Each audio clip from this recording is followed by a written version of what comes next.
Hey, welcome back to another RSG More Sith Raid Special Edition stream. We're going to be streaming all night tonight into the RSG Mature section. But we're going to do some more Sith raiding. It's here, it's still going on, and man, we got a lot going on. We got the Sith raid, we got Phase 6 territory battles, we got all kinds of goodies lined up for you tonight, boys and girls. And of course, joining me on this epic journey is my heterosexual life mate that I can't get rid of even through divorce, Dr. Finn, medicine woman. Dr. Finn, you sound a little tired because you just probably had a big meal, didn't you? And a nap, yes. A nap and a meal. And what did you eat? It wasn't banana Twinkies, was it?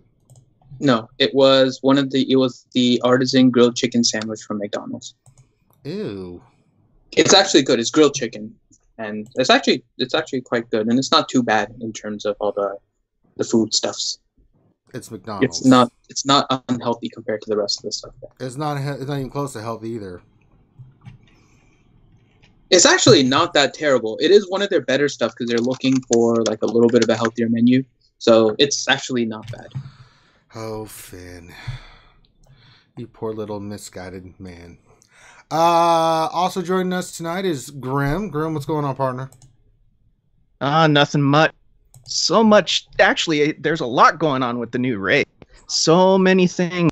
Sifting through tons and tons of screenshots, different teams. Ugh. Tartadius, is this the stream after the stream, before the stream? And we're all crossed. Yes. So we're going to do some Phase 4. We're going to get right into it. We had a great Jedi Academy this morning. Tons of questions. So we are going to start rocking and rolling. You can check that out. Check it out. It's a lot of great panelists that answer questions just for you guys. A lot of questions about the raid and all the new stuff that was happening. If you do have questions tonight, by all means, please go ahead and put those in stream chat, and Finn will scoop them up and get those read out as we get them, as we do stuff. Make sure you guys give us a thumbs up. This really supports the channel. Subscribe if you haven't. If you like what you see, come on, get the subscription going. If you want to donate tonight, we've got the super chat function on the bottom. There's also if you donate $20 or more, you get VIP status, which means you get full access to us in Discord and your own Discord channel. Yada yada yada, all the bells and whistles. If you do sponsorship, which is the top button on the right, it's $4.99 a month. That really helps us as well. Not only do you get VIP status, but you get the cool little emoji next to your name and same access as you did before with all the, the little icon and stuff. And if you want to listen to this if you're listening to this afterwards, just go to the iTunes store, download it. You can download and listen to it. You'll listening pleasure. All right, now that I got all that crap out of the way, man, we got so much to do today. I'm going to be really busy. I've got Territory Battles Phase 6. I've got an upcoming Heroic AAT raid. So we gotta dig around with that too. We've got the Sith raid, which we're about to do. I mean, we got a lot of stuff to do, guys. Full dance card. I mean, damn it, Jim. Oh. All right, let's just get into the Sith. Damn it, Todd. God, Todd. I think Lavando's the one.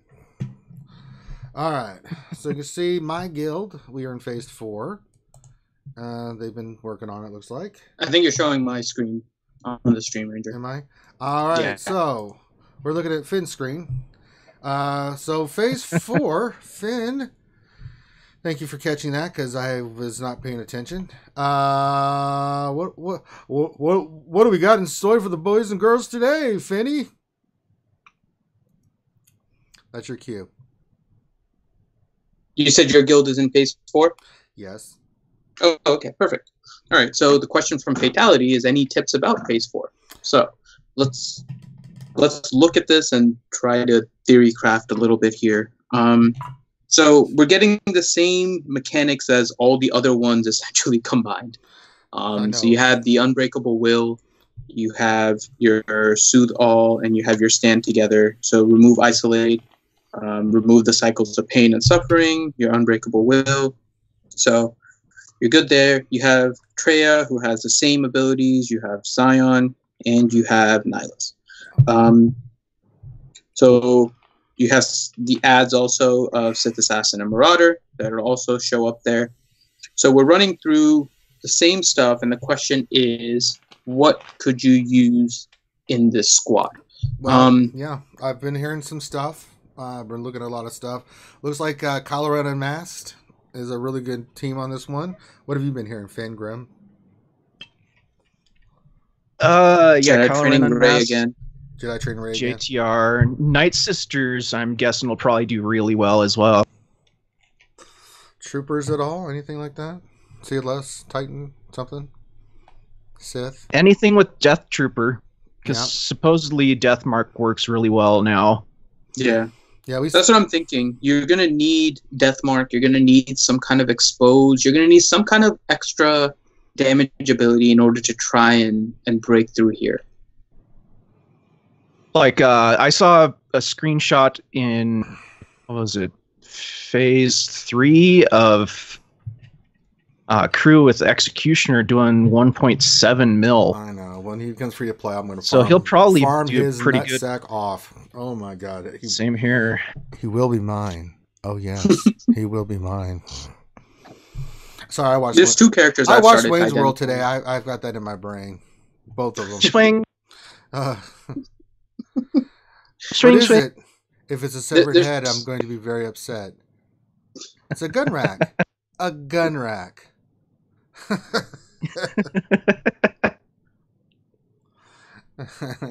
Hey, Mr. Dirty Man, he's trying to kill you. I don't know, but I don't like it. I'm not happy. Let's see here. All right, well, we'll just go in there, right? How's your raid going, Finn? You guys were doing, would you go down to tier 5? Yeah, we went down to tier 5. We're in phase 3 right now, so we'll be able to do some tier 3 theory crafting too. But as Fatality's question was phase 4, so we'll start with yours if you want to switch, and then switch that right now. We can test some stuff. So there's two characters that I've been looking at as potentially being kind of all-stars in this raid. Besides Visas Mar, who's going to be way too new for a lot of players. The two that I've looked at are Hermit Yoda and Night Sister Zombie.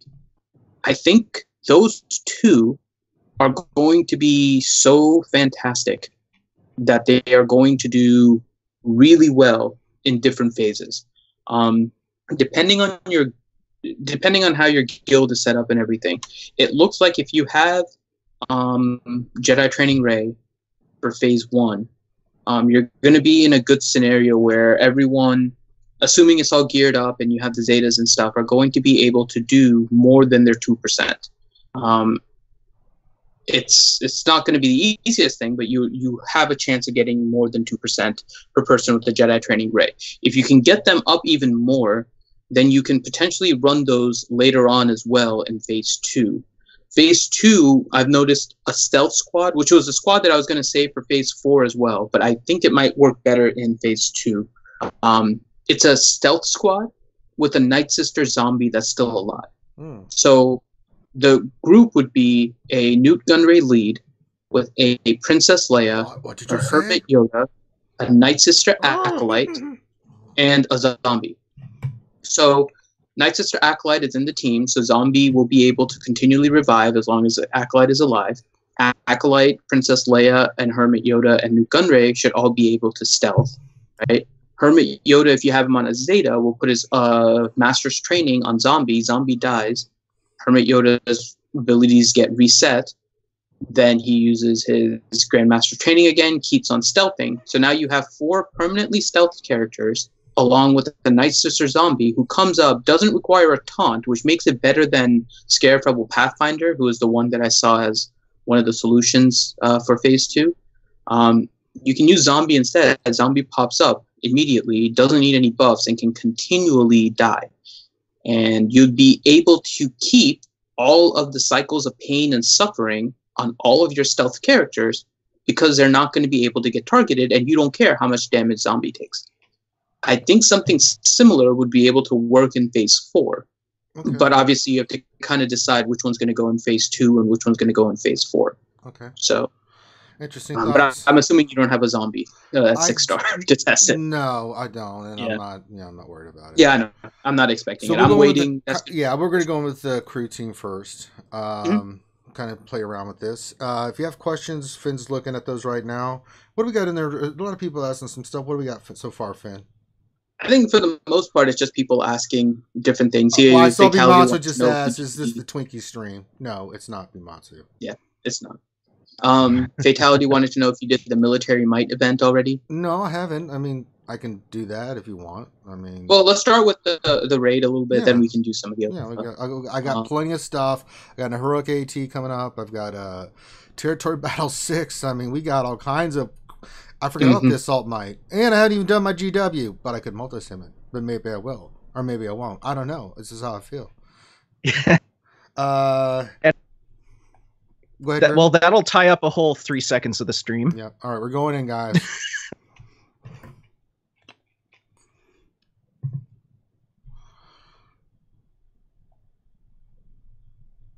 So as Rangers doing that, just a exercise for you guys that are doing all of tier 6 and you're trying to plan it. Having done tier 6 and then moved down to a tier 5, I can tell you that the damage goes up as you go down in about like 60%, right? So whatever I'm doing in tier 5, I'm expecting about 60% of that in tier 6 as we're planning on when to go back to tier 6 and get the better rewards. I'm going to assume, because it's been semi-consistent, we don't know the hit points of the heroic. Actually, I think somebody may have done heroic. I think TI attempted heroic earlier. Sorry to interrupt you there, Finn, but man, that intro of Treya, Scion, and Nihilus. It is awesome. Good. It was just coming up on the screen. That's awesome. All right, so let's break this down as we do it. What's this buff here? Soothe all. Okay, so we have to do the soothe all thing. All right, who am I killing first? Assassin, or do I go for the buff? I think Assassin. I mean, you don't need the buff yet because Nihilus doesn't have. Well, so one of them, the soothe all, is going to be when you have cycles of pain and suffering. So there's no point in doing that until you have those stacked. All right, so we're going to go for. So you don't need to do that. I would start off with the assassin and just get rid of her so she doesn't stealth and give turn meter and all that fun stuff.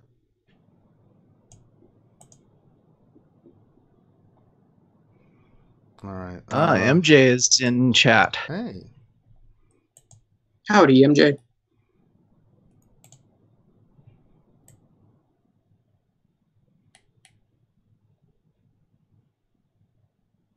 You'll have to narrate to us what's going on, Ranger, because we're 30 seconds behind with everyone else.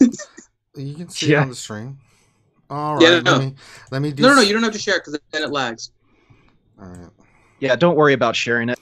Yeah, I'm just going after Assassin. I just stunned Marauder with Kylo Ren's ability. I'm just trying to think if I want to use this. He does have it. Knocked it out. And Skype's being stupid. Should I do an AoE hit? And let's get Retribution going on. Advantage. All right, should I taunt with First Order or should I let's see.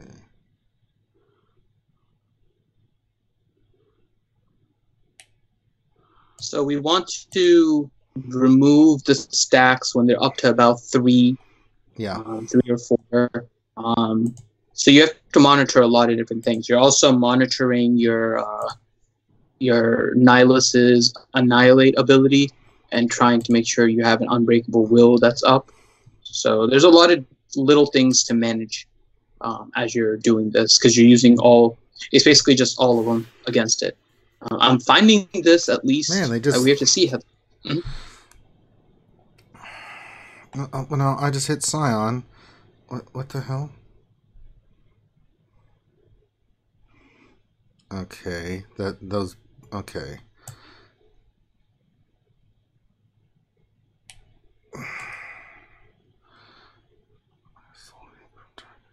And Scion and Nihilus have a shared health pool.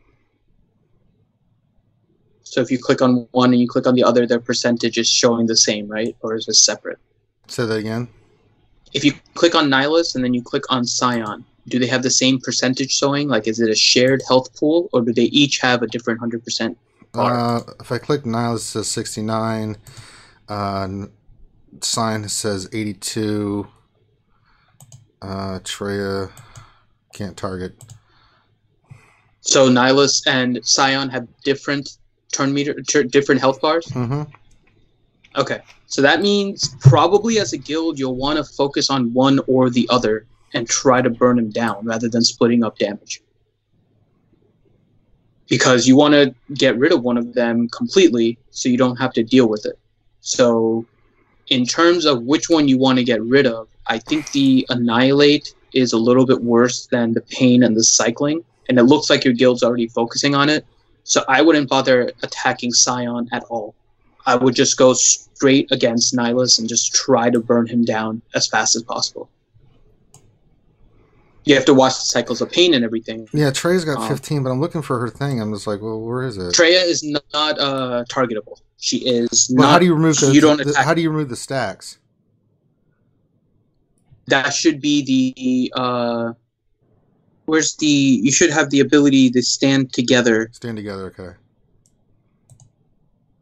Yeah. No one has. So that isolates one of them, and that should begin to remove the bonds of weakness or whatever it's called. Well, I've got. What's this? Well, she's at 15. Let's see. Cycle of Pain is on everybody. Nobody. But it's only one. It's not. It hasn't changed to Suffering. I know, so but still okay. she's at 15, and I'm starting to lose health and stuff. So I think Kylo is probably a good person to isolate at this point because he also has Unbreakable Will. So in case Nihilus gets his Annihilate up, I would say put it on your Zeta Kylo, your regular Kylo Ren. No, her stack still kept going up. Okay, so maybe this one is a little different than the regular since you can't target her. Yeah, I'm just going to isolate from target enemy. I'm going to reset this, but was it isolate that I need to hit? Nope. Let's reset. So maybe you can't get rid of them. I'm reading through the details right I don't now. Think you can. Oh no, it's the Soothe All. Soothe All. So the Soothe All not only removes the stacks of cycle, pain, and suffering, but it also removes the bonds of weakness. So you're going to use the Soothe All. I wasn't seeing that on there. So I can see it now. It's the one with the 3 people with a bunch of lines above it. You got it at the very end there.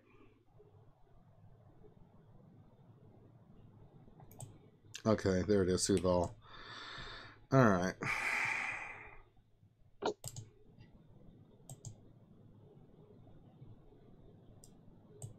So you're going to want to, yeah. So it's removing the cycles of pain and her debuff.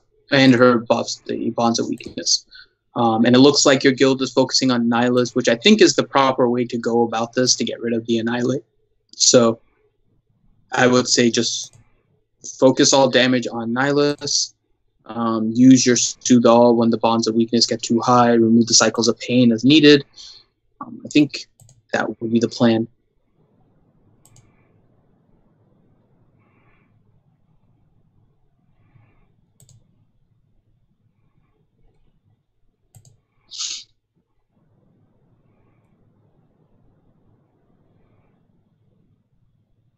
What was that Leonard Snark said? You make the plan, follow the plan, execute the plan, expect the plan to go off the rail, throw away the plan. That sounds about right.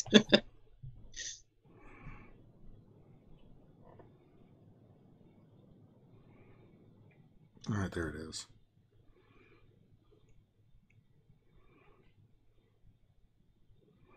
Okay, so looking at the overall effect of the bonds of weakness, your squad is actually pretty hefty. Yeah, you have to get rid of Nihilus first, I think, because of the way that he's going out of protection and just going straight to your health. So, yeah, I think killing Nihilus is the better option for everyone in Phase 4 as you guys are starting it. I would So I think if I remember correct, okay, good. It's reusable every 5 turns, your cycle of pain and everything. So probably every 10 or so, you probably want to remove it from Treya. And then try to use it on a character that has, and that's not going to be like a major damage dealer as well. So you need health recovery and you need protection recovery in this. So yeah, Zeta Kylo seems like he would be a good option. Don't forget the ads came back. So we'll need to kill Assassin and Marauder again. She's stealth, so. Oh yeah.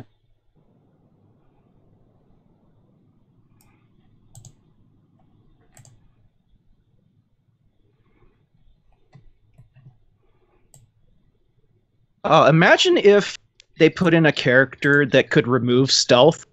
Like, at the beginning of their turn, they have a chance to shoot the person with stealth and remove their stealth.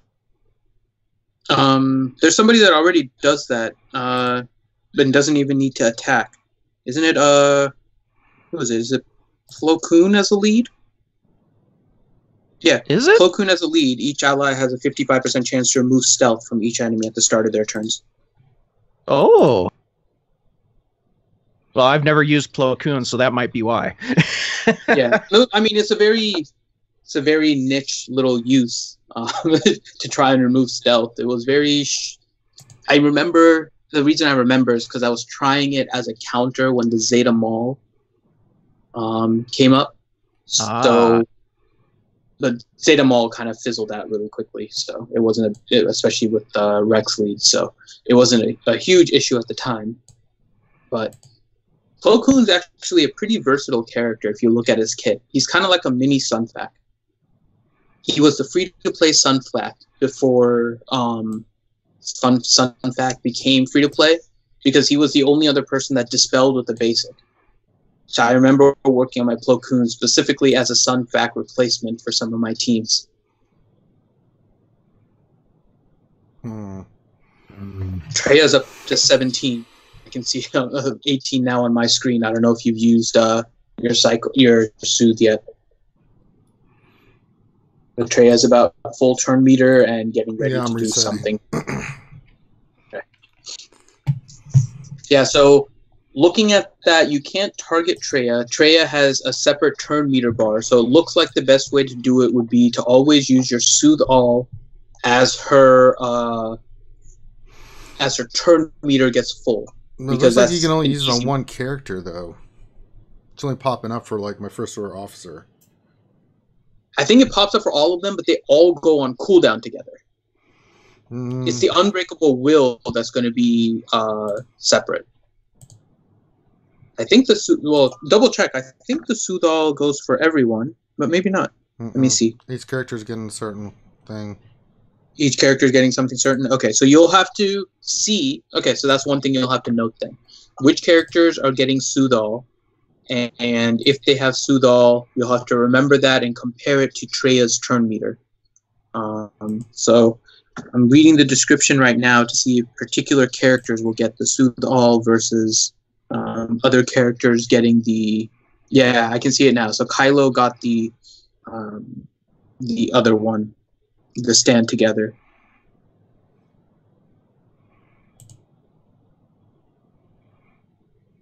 Oh. Okay, so it says it right there. So Soothe All is granted to healers and support. Stand Together is granted to attackers and tanks. So your Soothe All, because it's healers and support, in this squad is going to be just First Order Officer, right? Kylo Ren Unmasked is a tank. First Order Stormtrooper is a tank. First Order TIE Pilot and Kylo Ren are attackers, right? Okay, so you only have one Soothe All. That's... That may be a reason to change up the squad a little bit.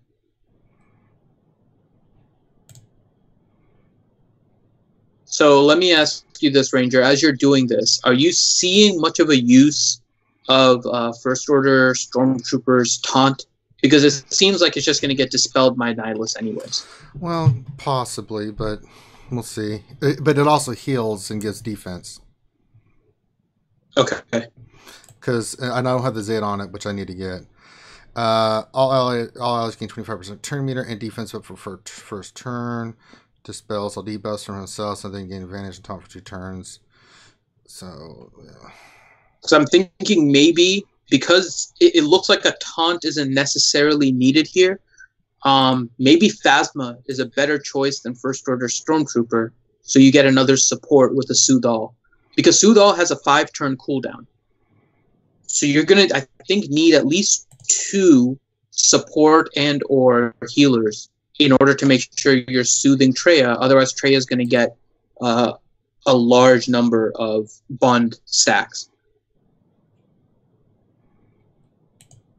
So maybe something to try on the next attempt, but I think for now it should be fine.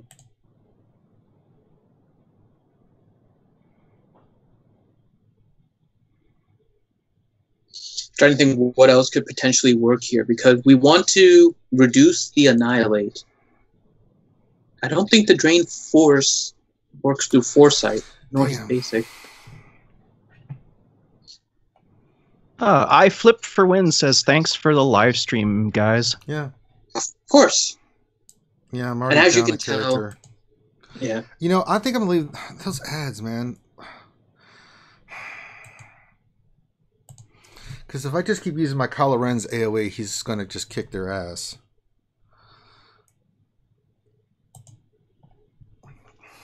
So you're thinking just focus all damage on Nihilus and just let Kylo take out Assassin Marauder? Yeah, because his AoE just yeah. I might worry a little bit more about Marauder. Well, maybe take out Marauder and leave Assassin. Because Marauder does... He's a little bit more painful if you leave him going and then starting to do his health removal stuff. And he does it stealth, so it's easier.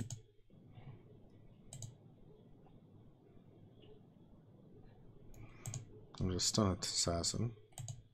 You stay stunned. Okay. And I've got advantage. AoE. That's much better.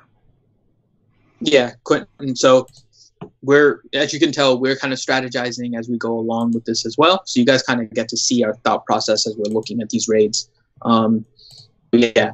So in case you guys missed it, the Soothe All and the Stand Together are based on your class type. So attackers and tanks get 1. Support and healers get the other. They get the Soothe All. Tanks and attackers get the Stand Together. So it looks like the Soothe All is going to be pretty important in this.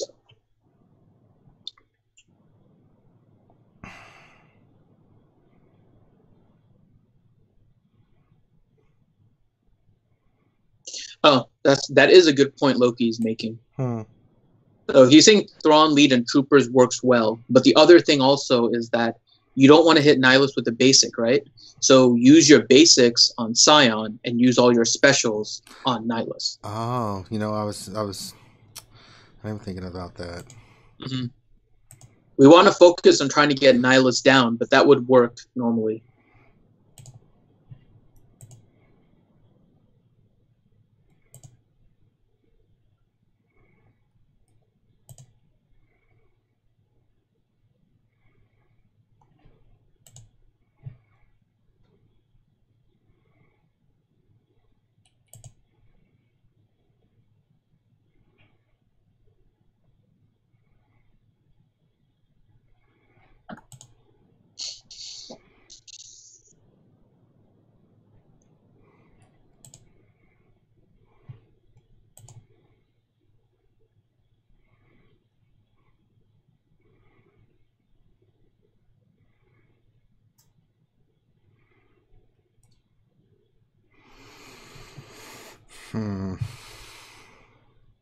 Try this.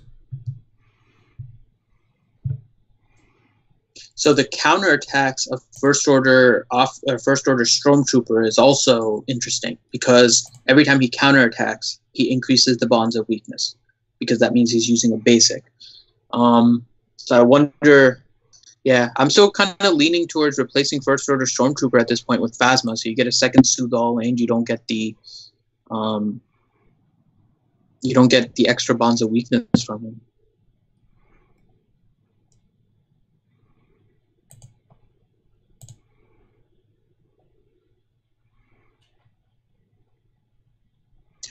That's interesting. I'm going back to watch the replay again. It's nice that we have this on a stream.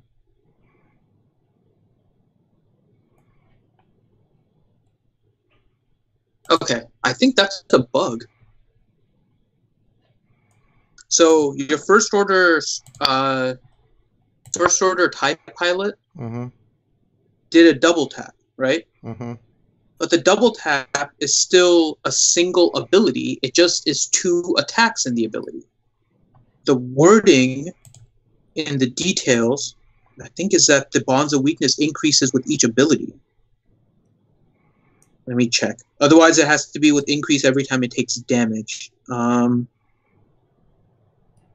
Yeah, whenever an enemy uses an ability, Traya gains 1 stack of bonds of weakness. But First Order TIE Pilot just did a basic that double tapped. It's still only 1 ability. I don't think bonds of weakness should have increased twice. That's what it said. I think that's a bug. I'm going to report that because that doesn't fit with what the description is.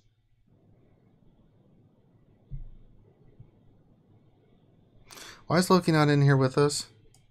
I don't know. Loki, hop says in he Skype. can't join right now, getting out of work. Oh. P4 heroic will be a nightmare.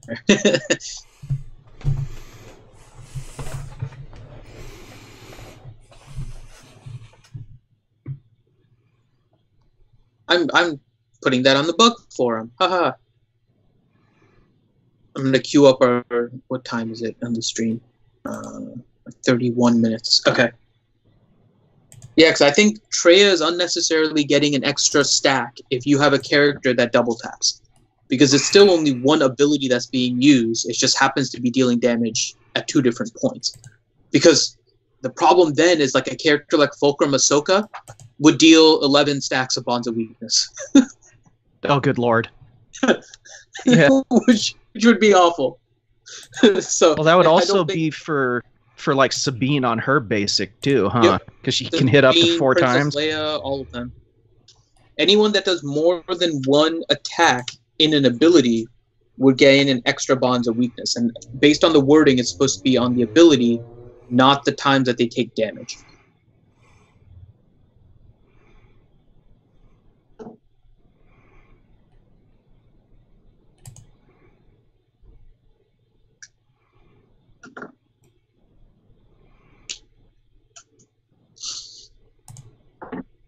Yes.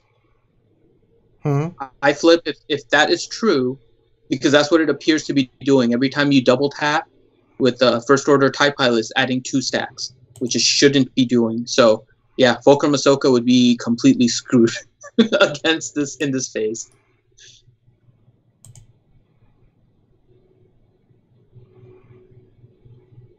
They may, /Fan Pros is saying they may just change the wording. They very well may. More important is that whatever they have as description is accurate. I mean, then we can try and plan around it, because all we have to go by is to look at the wording, try to figure out a plan, and then plan accordingly. And based on that, this isn't. You would think that characters that do multiple attacks, Fulcrum, First Order TIE Pilot, Leia, they might have an advantage with that, but instead, it's a disadvantage. So, even if they change the wording, I'm fine with it. I'm not dealing with that anymore because I know about them and their wording. So, well, there goes my luck for the rest of the week. I did part of the military might, and it gave me 4 Shore Trooper shards, 4 Death Trooper shards, and 4 Reaper shards. Very nice. I got Death Trooper, Gar Saxon, and I think Magma Trooper earlier. Oh, did you hear somebody in the RSG Discord said that there was some guy that did a Gar Saxon lead with Death Trooper and a couple of other counter characters, and got almost over 2 mil. Did what now? It wouldn't surprise me. I don't remember exactly what it was, but it was a Gar Saxon lead with Death Trooper and some other characters that can counter. Or it was Empire. I forget. It was probably last night. Empire because they healed themselves under a Gar Saxon lead. And it posted over 2 million. So Loki said he used Ahsoka Tano Fulcrum in Phase 4, and it didn't stack extra buffs on Traya. Okay, so maybe it's just a bug with First Order TIE Pilot then.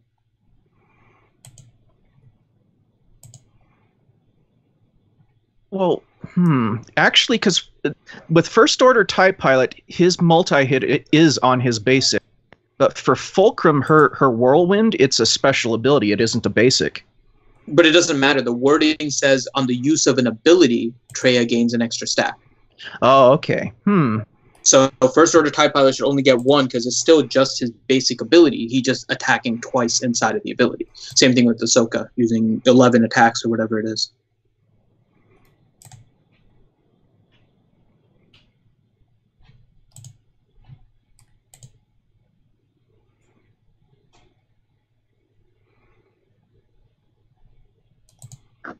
So Brandon Ramos is asking, does Zeta Tarkin lead hurt them with defense down and the exposes? Oh, this isn't going well. Does Tarkin's expose even work on raid bosses? That's what I'm thinking. Because, so that's the same issue with Savage, right? That their percentage doesn't necessarily work the same. Right, so you can have the bar for the character set, like you can go into a phase and you can see that they're at like 48% or something like that. But when you use Savage's massive damage, it doesn't work. And I don't know if that's because it's not registering it as under 50%, or it's because that it doesn't work against raid bosses. Well, let's try a Jedi Training raid team, because that's. Can you try just another team really quick so we can test out the bonds of weakness thing? Do you have a Princess Leia available? Yeah, I have all the characters available. Just throw Princess Leia in a team with tanks or something. I just want to see if Princess Leia, when she does a triple tap or something, if Treya's or if you have Fulcrum Ahsoka too, throw her in there, just so we can see if what happens with the stacks of bonds of weakness. When she does what? When they do their basic or their multiple attacks. Because the wording on Traya is that she gains a bond of weakness every time an ability is used. So I just want to see what happens. I'll do if Leia does I'll a basic do TIE Pilot again. We'll double tap to see what it does.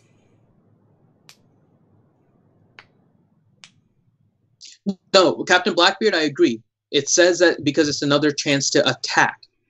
But the question is, does that mean that it's actually using the ability again? Because it's not really using the ability again.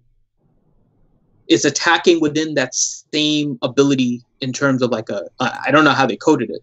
So they may have coded it that attack again means that it just does it, but you would have to track that it's the second time, not the first, and blah, blah, blah. So I'm just curious because it doesn't seem to be working as you want it. Yep, it did too. No. For First Order TIE Pilot, it definitely does. I'm curious about Fulcrum with her Whirlwind and Leia with her basic, if it does the same thing. All right, so we know. Just to see if it's something about the wording or whatever, because it's not going to the ability. It's looking at like the number of attack, which is a little weird. So you want me to just put Leia in here just to see if I can... Leia, Ahsoka Tano Fulcrum, and then just tanks or something to keep I'll just keep First Order in there. I'll put Ahsoka, and then I'll just put Leia just so we can test it out. Yeah. Fucking... Oh, god damn it. I have to say that search feature on the bar is just fantastic when you're putting together squads. I love that. Oh, like I said, best quality of life bit ever. And they're making a good point. What about Thrawn's Fracture? Fracture is another one we could test because he deals damage four times. So does he also count as 4 4 different bonds of weakness.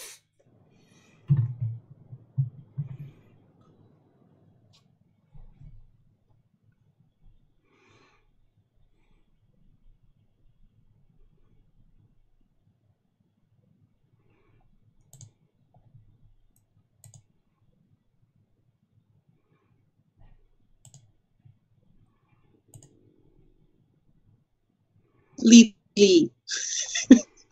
It just showed up on my screen. All right, I'm trying Leia. Yeah, no.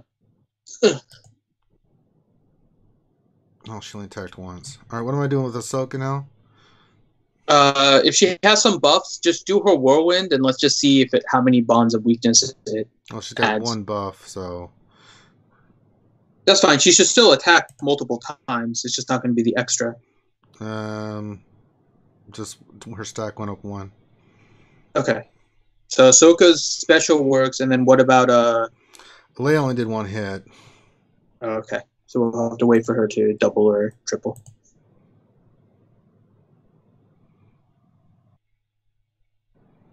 So then it may very well be just the fact that some of them say you attack again, and the other ones is you deal damage X number of times, and that's causing the discrepancy. But it's still not another ability necessarily.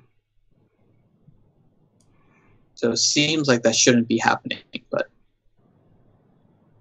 we'll see when Leia double or triple taps.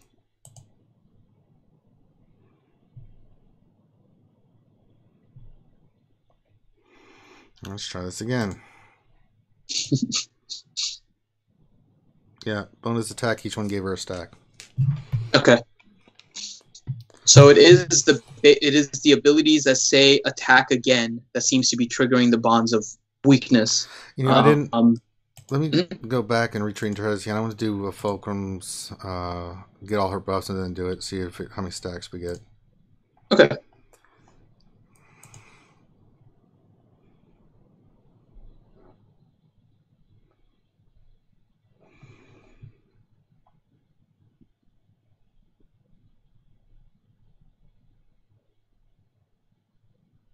Captain Blackbird says, I think chance is the keyword, so Leia will add up to 3, but Fulcrum won't because Whirlwind isn't a chance to do multi-attacks. Well, yeah, it's not a chance to do it. And correct. Slash Van Rhodes, I think you're right. It looks like it's more for an action than it is for the actual ability. So I don't know if this is I don't know if this is working as intended or not. So I can't comment on that. I'll post it on the bug forums. Okay. Yeah, I'll post it on the bug forums and we'll see what the response is. Yes, you do get stacks of bonds of weakness on counterattacks, Dark Hideous. But until then, if we continue to assume that it's action and not ability, in that case, characters like Leia and First Order TIE Pilot that have a chance, and Sabine that have a chance for multiple attacks with the chance to attack again. So that's the key. Not multiple hits with one, but a chance to do another attack. Those characters could be liabilities because of extra stats. Same way. Well, she does 3 hits and 1 attack. That might be an interesting one to test out. Yeah. Want to test out Sabine's basic? Because she doesn't do an actual extra animation or anything. It's just, she goes bang and it hits 4 times. That's true. Whereas, Sabine's is an additional hit, not another attack. So Princess Leia says it's another attack. First Order TIE Pilot says another attack. Sabine says that it's another hit, which is different. Whirlwind is another hit. So there's a hit and there is an attack. So there's 3 different words here that are coming up. So it's hit, attack, and ability. Let's see. Han Solo's basic. Or his unique. Let me see what his unique says. So Han Solo he can attack again. So Han Solo will probably trigger another bonds of weakness. We have Dooku. You were mentioning Rey, right? Mm-hmm. So you look at Ray. Let's see. Ray's flurry of blows. Hers is even different. Hers is she will deal damage 1 additional time. So her wording is even different than the other ones. Yeah, I'm about to see how many stacks this puts on. The triple mollywop. Yeah, I think it should only just put one though. Yep. Yeah, because it says the additional hits later on. So when you guys are figuring out characters, look at the wording. If it's adding attacks, you're looking right now, unless they change it, of adding another stack of bonds of weakness. If it's adding hits, you should be fine. Let's see. So Dooku and Fives were the other ones that people mentioned. So looking at Fives basic, Fives would attack again. So Fives is probably going to stack an additional one. Then we have Dooku. Dooku is attacking again, which is basic, I believe. Yep. So Dooku has a chance to attack again. So he will probably... Yeah. Xylo. 4 different wordings, all working as intended. The main issue is that the one that's not... Well, I don't want to say it's not working as intended. It is unclear. Is the one that actually talks about the bonds of weakness. Because it uses the word ability. And technically, all of these are single abilities. So it should only trigger one. I think the intended wording is going to be attack. For each attack, it gains the bonds of weakness. So they may change it. But I think it is something that should be clarified because the word ability doesn't seem to fit what we're testing right now.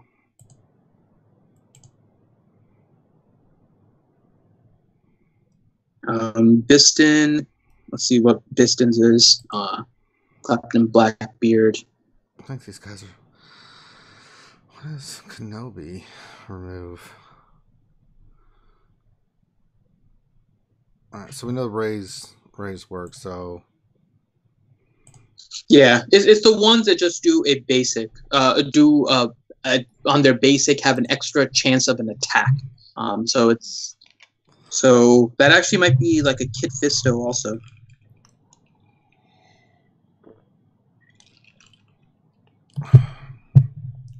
Ooh, and the other one that I was thinking about would be Ezra. Let me check Ezra as well. It'd be like Leia or a Stormtrooper. Yeah, I think Ezra is another one that would be a potential. I don't want to. It is a little bit of a liability, but it's not awful.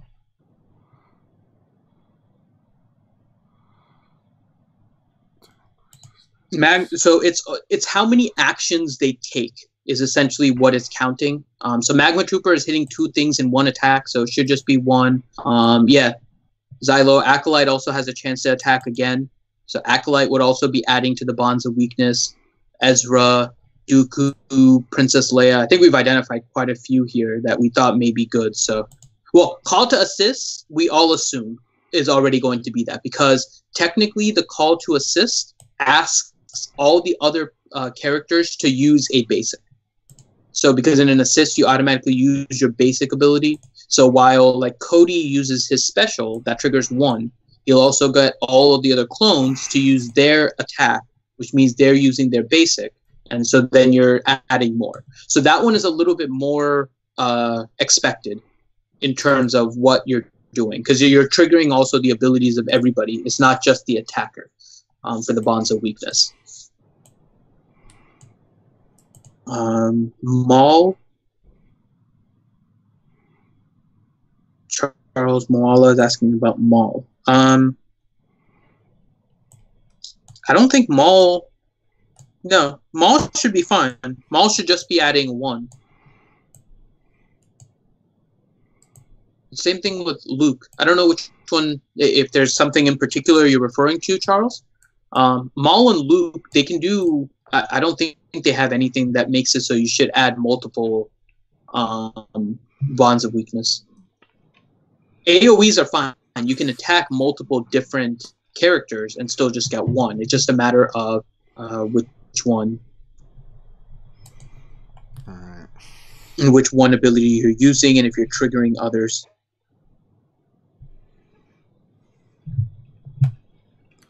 The raid is hard because it's new Darth Hideous. Once we figure out the mechanics a little bit, and heroic is going to be one. It's going to be was the same way when we first started it. Mm-hmm. You just have to spend time to break this stuff down.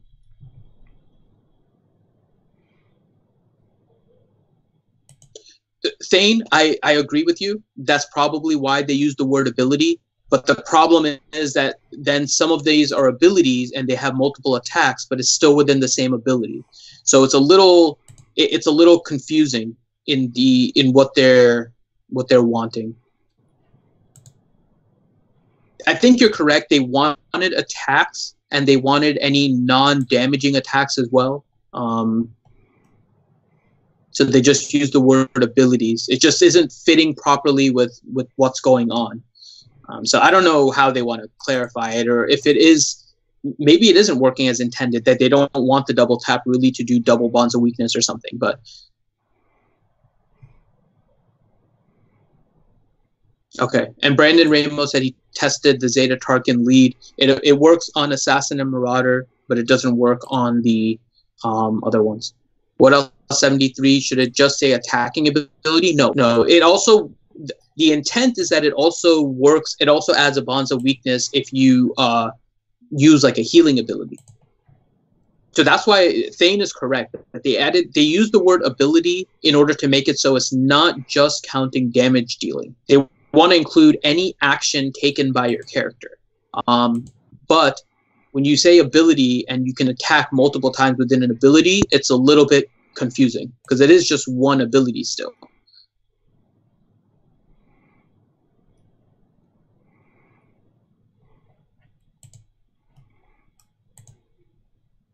Yeah, Darth Hideous. Anytime a character does a thing, it counts as a stack of bonds of weakness. That's pretty much correct.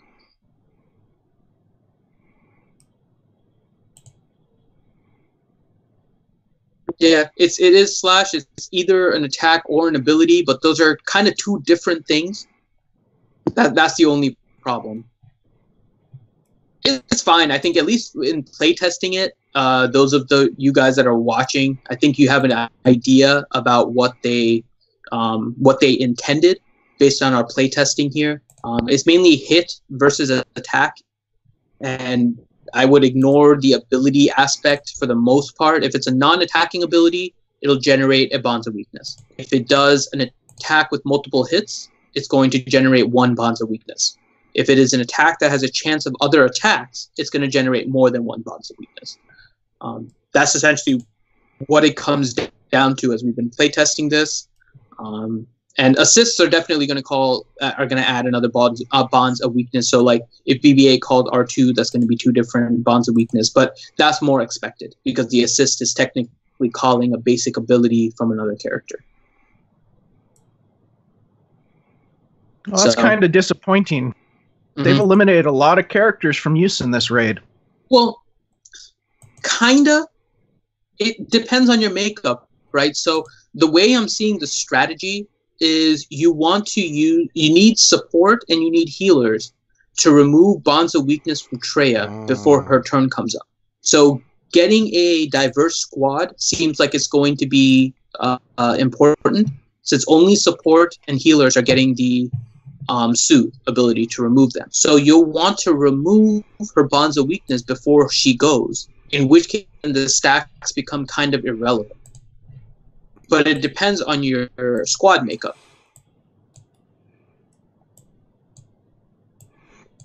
So basic strategy, and obviously it's harder to put it into play, but just on paper. You're using your basics on Scion, you're using your specials on Nihilus. It looks like primary focus you probably want to have on Nihilus first in your guild. Because they have two different health bars, once Nihilus is gone, chances are you're just fighting Traya and Scion. Then, once you're at that point, then you also want to make sure you're using your Soothe before Traya does her attack, so she's not doing extra damage. It looks like those are like the three kind of main points for Phase 4 as you guys are planning. So that, at least that's a start in terms of how to figure out a strategy for this.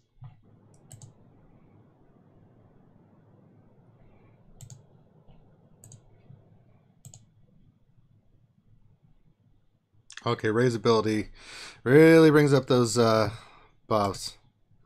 Oh yeah, but it shouldn't matter as long as. Well, so the question is, what support characters you have? Is BB-8 and R2, right? Resistance Troopers considered an attacker, right? I can't remember. Yeah. Okay. So yeah. So basically, it's going to be a measure of turn meter and comparing turn meter of Treya to the turn meter of your characters, and seeing when to pop the suit because you want to remove those before. So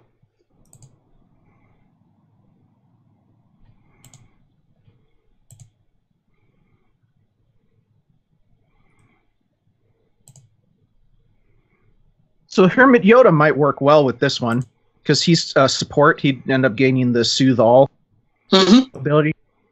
Yeah. I think Hermit Yoda. I think a lot of the stealthing characters seem like they're going to be really good in this, and this may bring value to Scarif Rebel Pathfinder and to Night Sister Zombie, because characters that won't die very easily are going to be very useful.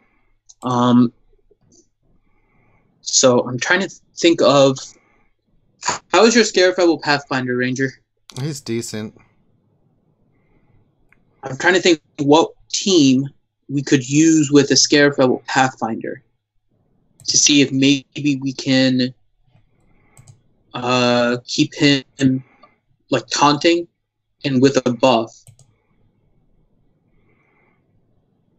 So I flip. You're right. He would call assist, but the thing is, as long as you can dispel the bonds of weakness before Treya goes, and if you're watching, like, her turn meter isn't going up very fast. So as long as you can call Soothe before she goes, the number of stacks that she has becomes irrelevant. Yeah, exactly. So as long as you can clear them, it doesn't matter. So it depends on your team, and it looks like having a well-rounded team with support and healers as well as tanks and attackers is important. Magic City Gathering asks, in Phase 4, does Nihilus still have tenacity stacking buff to resist turn meter reduction? And the answer is, I'm checking right now. Yes, he does. Mm-hmm. He, in fact, does.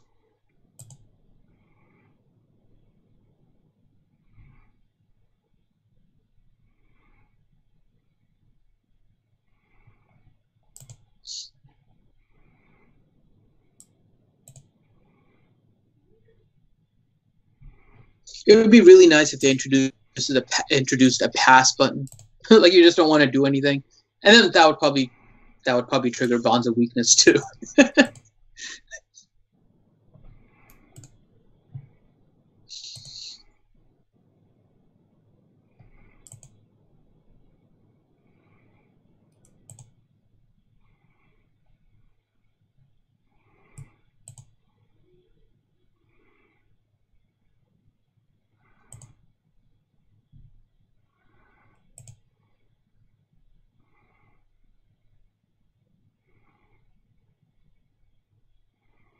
Sorry if I'm not talking as much. I'm eating dinner. No, it's all good. I had sushi left over from lunch, so I'm munching down. So a couple California rolls. You're right. You're right, Magic City, that the stacking of Jin could be very useful, because she would keep on gaining potency every time she does a crit. She could get ridiculously high potency and then overcome Nihilus, who gains stacking tenacity, but if I remember, it resets at his turn. So you would be able to gain a very high potency Jin. The question is it worth it in order to get a really high stacking potency Jin? She'll get 1 turn meter reduction, which is, I think maybe that'd be better in Phase 1, to be honest. In this phase, you'll do that on Nihilus. Scion, you have 2 bosses plus Treya who can't be stopped. She's an attacker, so she's not getting Soothe. She can do the turn meter reduction with her counterattack or her truncheon strike. That's it. Her truncheon strike. Even with a high stacking potency, though, remember that the bosses probably still have a 15% chance to resist it. And if you're running a Jin squad, you don't want Chirrut and Baze in phase 1 because Chirrut and Baze are going to be putting the heals over time on everyone. And when Nihilus hits with the basic, the removal of each of those buffs is going to reduce his drain force, which means his annihilate goes faster. So I can see Jin working in phase 1. The question is, what team would you put around her? Because you don't want a super buff heavy team to start to trigger annihilate to go faster. So I'm trying to think now. So I think a Jin lead would still work because she's giving potency, she's giving the recovery. So it would work. We would look for other rebels. So if we're looking for other rebels and we don't want a lot of buffs and we're trying to just kind of boost damage against Nihilus very quickly, I can see potentially a Wedge and Biggs being a part of that team. You would still probably want... So you would want a healer of some kind because you'll need to keep up the health. Captain Han? Captain Han is another one that could fit really well into there. So he can heal and he can res. And so let's see what we're missing now. So we have Jin, Wedge, Biggs, Captain Han. And we need somebody that just kind of does either a little bit of tanking, can do decent amount of damage, maybe another healing type. See, what other rebels are there that have healing ability that we could potentially use in here? I'm noticing that Phoenix isn't necessarily the greatest thing on their own here, so maybe a Chopper.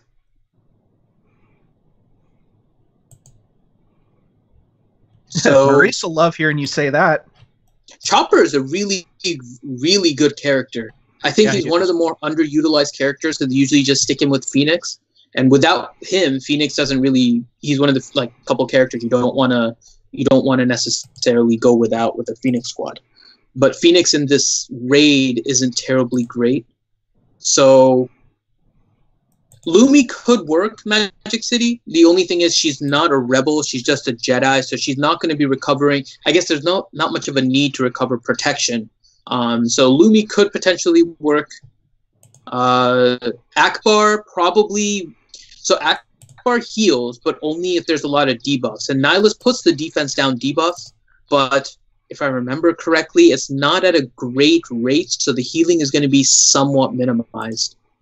I would think for his tactical genius. Darth Octavius, he doesn't heal others. He heals himself and he taunts, which is the point. You just need one person in order to take the damage. You have Captain Han Solo in order to do the other healing. If Chopper can keep himself up, then it's fine.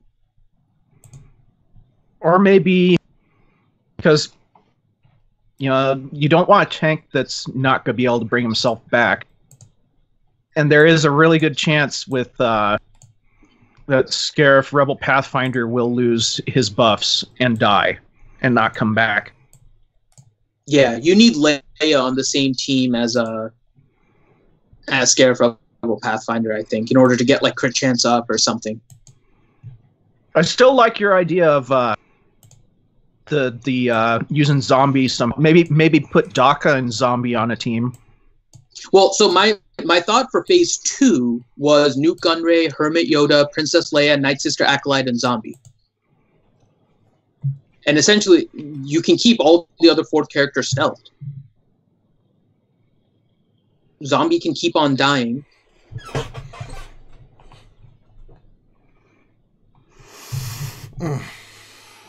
Yeah, you can. There's other characters, Darth Hideous, and that would be healers that aren't rebels. I was just trying to think if there's anything we can do that's rebels.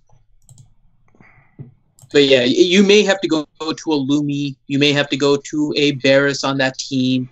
Trying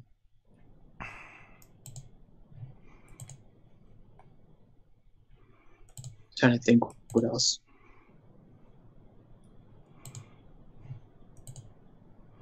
Yeah, but I think that's an interesting idea, Magic City. If to use Jin in order to get her potency for the turn meter reduction. So Captain Blackbeard asked, do you think Ewok will work on Phase 4? Too many counters and too many assists. But the assists don't matter as long as you have the support and the healers in order to remove her her bonds before she goes. So it's just a matter of timing it with her turn meter. It's something you have to do with caution, don't get me wrong, but it's not, I think, anything that you have to worry too much about if you have a proper composition. If you are doing, I see what you mean. If you're doing Ewoks in a raid, you probably want to do a Chirpa lead. So if you're doing a Chirpa lead, you have a support.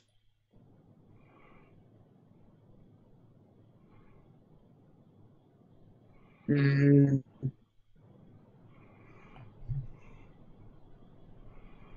actually, it may, weird as this is, and I'm not saying to do it, a Zeta Chirpa lead could actually be really interesting here as well, because every time they use a special, they'll also call an Ewok to do an attack. So you could get a lot of extra damage here as a result of that. So you would want the Chirpa lead. Let's see. You would probably you would want Ewok Elder for sure. You would want Wicket, so you can keep your Ewok Elder protected. You have a lot of characters that provide turn meter, so you could fit a Tebow in there as well. So he can do his scramble tactics and give 100% turn meter. So right now we're looking at what? Chirpa lead, Tebow, Wicket, and Ewok Elder. Wicket How is would also Logray work? So that's the next one, right? So it's either Ewok Scout, it's Logray, or it's Paplu. We have two attackers. No, we have one tank in Tebow. We have an attacker in Wicket. We have a healer in Ewok Elder, and we have a support in Chirpa. So we have two Soothe, and we have two Stand Together. So we already have a good distribution of the special abilities with the Ewoks there. So now we're looking at Logray versus Paplu versus Ewok Scout. Paplu is a tank. I don't know, Ranger, as you're doing Phase 4, how are you feeling about the need for a tank in the actual team? I don't know. Do you feel like it's necessary, or if you have healing that would cover it? Yeah, you have to have some healing with this. Because I'm going to try the Kenobi one. Okay, so let's assume... What I was thinking is, Logray is actually really good when paired up with other Ewoks, because every time an Ewok crits, they gain health up for 2 turns. Mm-hmm. And then all the Ewoks with health up recover 10% health. Yeah. That's with the Zeta.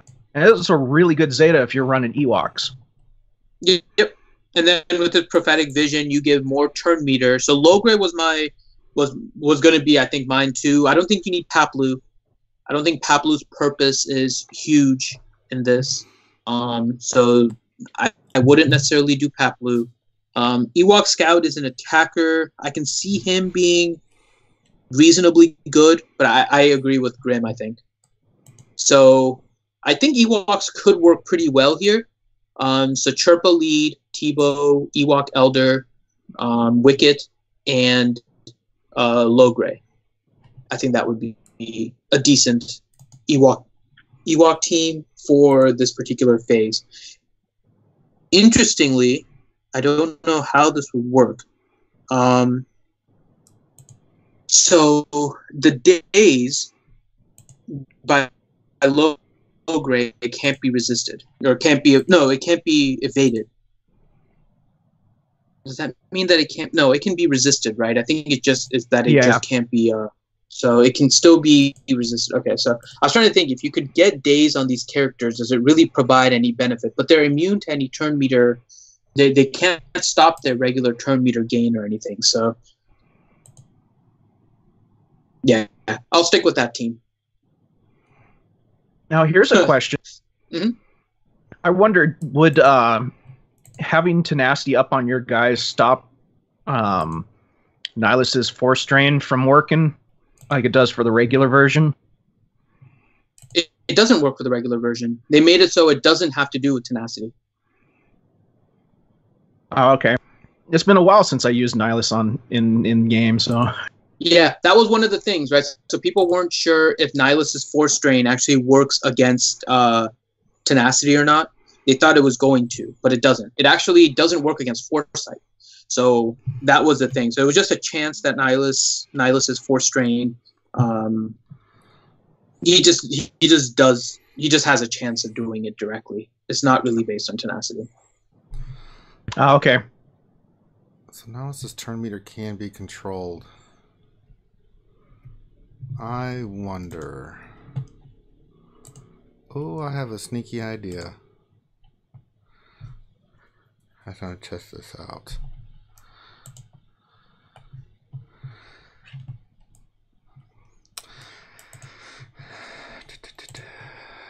Yeah, and with Nihilus's basic dispelling buffs, it's important to be careful about any taunt-relying team as well. So I'm not sure like a Kenobi Xeris would actually work well. Oh, hey, you just had me looking through the thing when Nihilus stuff when we were talking a minute ago. Nihilus, the raid Nihilus in this phase, his basic that dispels buffs and gives him back buffs, it says Nihilus can't gain certain buffs related to health, protection, or healing. Mm-hmm. So, like with the Ewok team, you know, the health up and stuff like that, Nihilus can't get those. Yeah.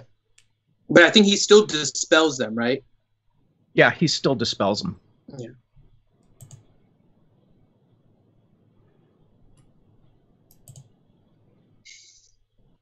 And then, so iFlip was asking about a clones team. I think a clones team could work well. They have a good variety, lots of support, which is good.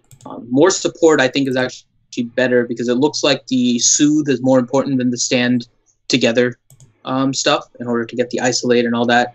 So I think that would work.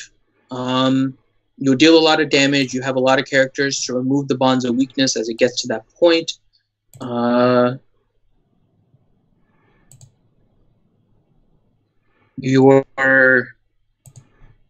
are your clones, Ranger?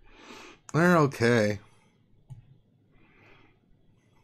Do you have a Zeta Cody or no? No. Okay.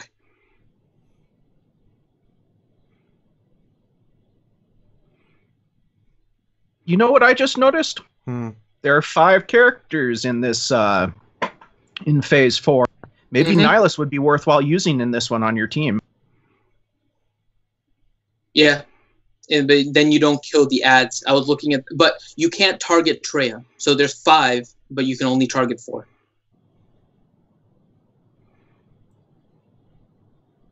Yeah, but what I'm wondering is, Drain Force, would it actually hit her as well? No. I mean, it wouldn't do any damage or anything, but would it cool down Nihilus's by an extra 1? No, it won't. Because I tried that in it shouldn't. It's the same thing in Heroic AAT. I've tried it in Phase 3 with like the tank in the background, and it doesn't drain it. Okay.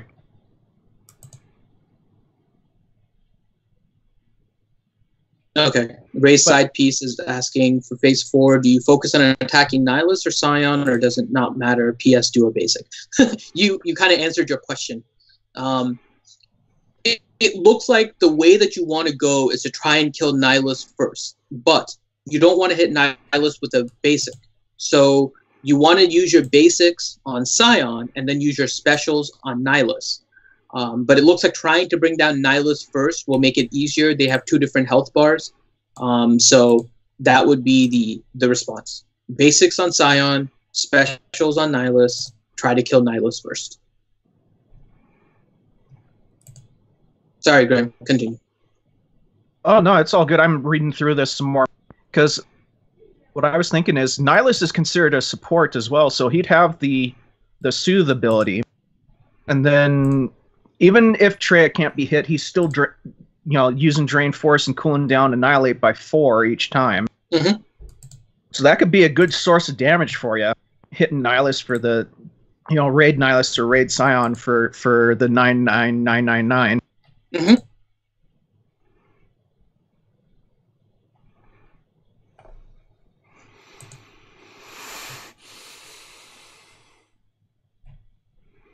There was another theory team, by the way. I don't know if anybody's actually tested it. Just to go back to what Magic City was talking about, where you're running the Jin, right? And we were saying not to run Chud and Baze because of all the buffs that they're getting. And they don't gain he doesn't gain the health buffs, but it still reduces the turn down and stuff. But if you can find a team that does a lot of buffs, you might be able to have Nihilus steal them. And I think you mentioned this, Grim. Use a Boba Fett and just execute them all off of it. Yeah, that's what I was thinking, is because Boba Fett does, 20% additional damage per buff or something like that? Yeah.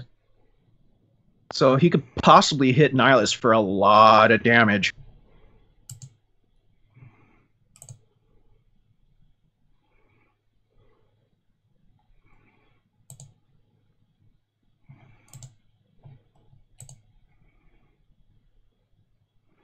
I'm wondering if it's worth it on a Jedi training raid team because they get so many freaking buffs. Oh, you're trying the potency stacking with Jin? It wasn't Jin Lee. I just had her on the team. Yeah, I know. Just for her unique. All right. Now, here's a question. So the Bonds of Weakness that Traya gets damages your characters each turn, right? It increases her damage when she deals it for each Bonds of Weakness. I think it's different in Phase 4 than it is in Phase 3.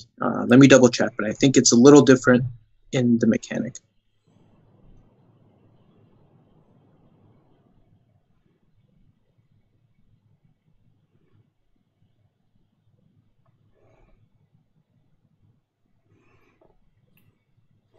Or am I thinking of a different phase?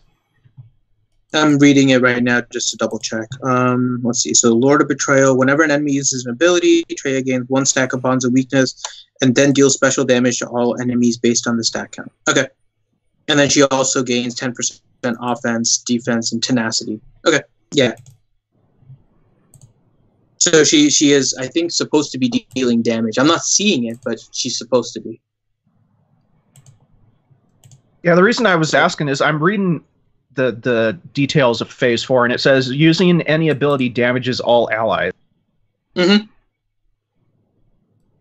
Yeah, they had that in Phase 3 also. Which was making me wonder, is it like, what type of damage is it? Because I haven't gotten to Phase 3 or Phase 4 yet, so... Based on the Lord of Betrayal description, it's special damage. Could it possibly trigger Rex? Rex's lead? I don't think it's going to be critting. I'm trying to see if... Because, remember with, Vader, if you used Vader against Rex and used Vader's AoE, all of a sudden Rex's team got a crap load of turn meter from that every time the DOTs would do damage. Yeah. I'm watching the protection bar for the characters. And every time they attack, their protection bar is definitely going down. The question is it going down? It's not showing numbers. That's the problem. So it's not showing me any numbers about damage they're taking. So I can't tell if it's critting or not. Ray's side piece. Where is all the drunks at tonight? Yeah, that ain't happening. Hour and a half away. That's later tonight. I don't even know if I want to even do that. I want to keep focusing on this stuff, man. That's Hey, true, I don't Jordan. blame you. This is interesting stuff. We're learning all sorts of new things. Yeah, I mean, it's fun to do the drunk stream, but I think we may just continue on this channel and keep rocking and rolling, because this is hit battle. I'll try it again, but yeah. Or maybe, you can continue doing the raid stuff. Just take it over to the mature, so we can have a lot of fun as well as learn more about the raid. But to have everybody that's here go there, and then oh Lord. That's the point, though. We got to promote that channel too. Okay. Revenator says, question for Phase 1, has anyone tried using Newt, Night Sister Zombie, Acolyte, Talzin, and Princess Leia? Would it work since only the AoE is Nihilus's Drain Force ability? We were discussing a very similar team. It looks like Newt may be like a hero in this raid.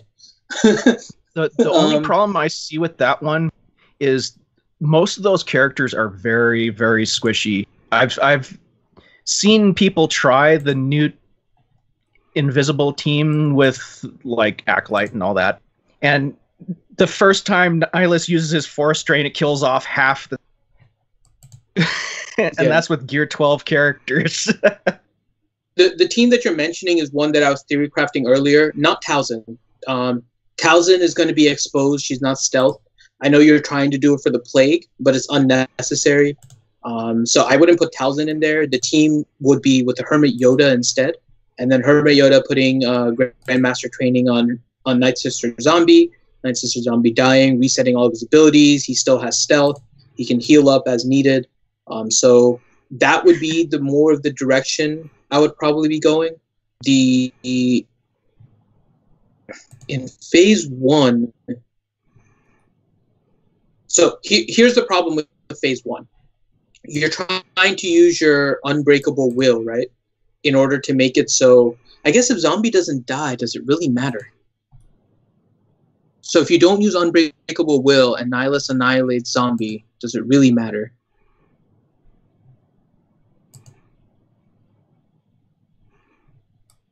That was the same team I was thinking about for Phase 2 Revenator. Because then you also have the Cycle of Pain and Suffering buffs, which increases the damage of all of your stealth guys. I'm trying to think why... Let me look at his abilities to see if there's a reason why it wouldn't work in Phase 1 as well. It looks like it's going to work in Phase 2, and I've seen people try it. In Phase...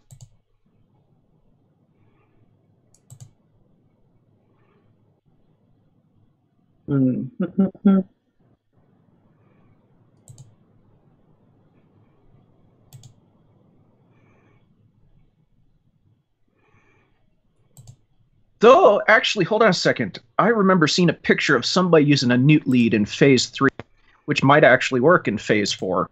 Let's see if I can find it. It looks like the Newt lead is going to be one of the teams. It's going to be like a team like the Jedi Training Ray team that's just going to be able to do damage everywhere.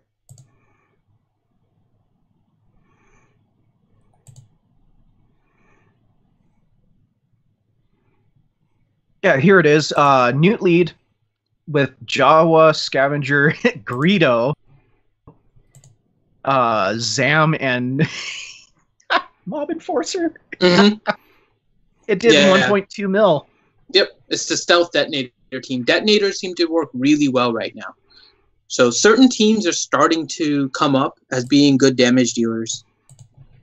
Maybe we're working too hard on theorycraft, and maybe all we need is like Lobot and freaking Mob Enforcer and Ugnaught in there, and that'll be the one that does the 20 million damage. There is some synergy with all of them, though. The percentage. Sorry, stats, Ranger. I'm just trying to figure something out here. The percentage abilities are doing really well. Expose, Deathmark, and Detonators in particular. They're doing really well right now in the initial Tier 6 testing. So I think those would be really useful. I don't see. I'm trying to see because I don't see the AoE buff removal from Scion as an ability, right? Maybe I'm missing it. I'm looking in the Phase 2 description, Grim, and you can give me another set of eyes. I don't see any buff removals from Scion. He does an AoE, but I don't see any buff removal. Phase 2.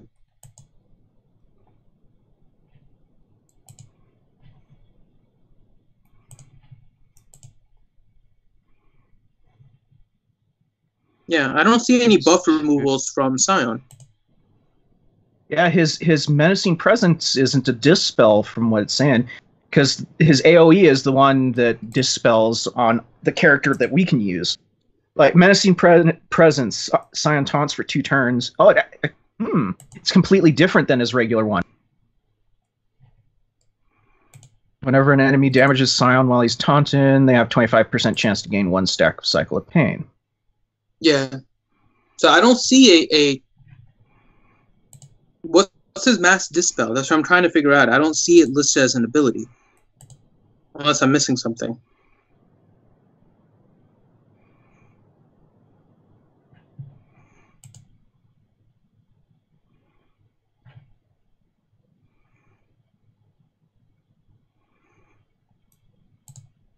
He does AoE damage, but I don't see a mass dispel that you're talking about with Scion.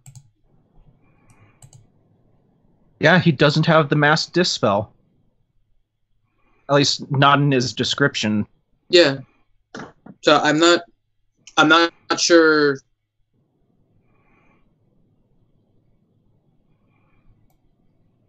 Yeah, I'm looking specifically at his raid stuff, not his regular kit. His regular kit has a dispel. I haven't looked at Scion too much in game. Yeah, his regular kit, the AoE that looks like the big circular explosion up for the icon. The Torment? Okay. Yeah, that's his AoE dispel for the character we get to play. Okay. The one in the raid does not. Yeah. Yeah, no. They make them different. Nihilus is different than his regular, and Scion's also different. So make sure you look at the description of the raid characters itself. So Scion does not have an AoE dispel, so the stealth would work quite well in Phase 2. In Phase 1, because Nihilus has to do a Drain Force, Jedi Training Ray might work better because of the stealth, because of the Foresight. So Foresight, yeah. I'm thinking you're correct, Revenator, that the stealthing team could work in Phase 1. In fact, it can probably work in every single phase, because you're leaving Zombie there to just die while Acolyte is going to just stay alive, and the rest of the team doesn't really have to do much. So I think it would work. The only thing is you have to remember for Tier 7, you want to plan out which phase to use which team, since you can only use them once. And I would say that you might want to use that stealthing team either in Phase 2 or Phase 4, because you get the benefit of additional damage from Scion's Cycle of Pain and Cycle of Suffering. Phase 1 seems to work really well with a Jedi Training Ray.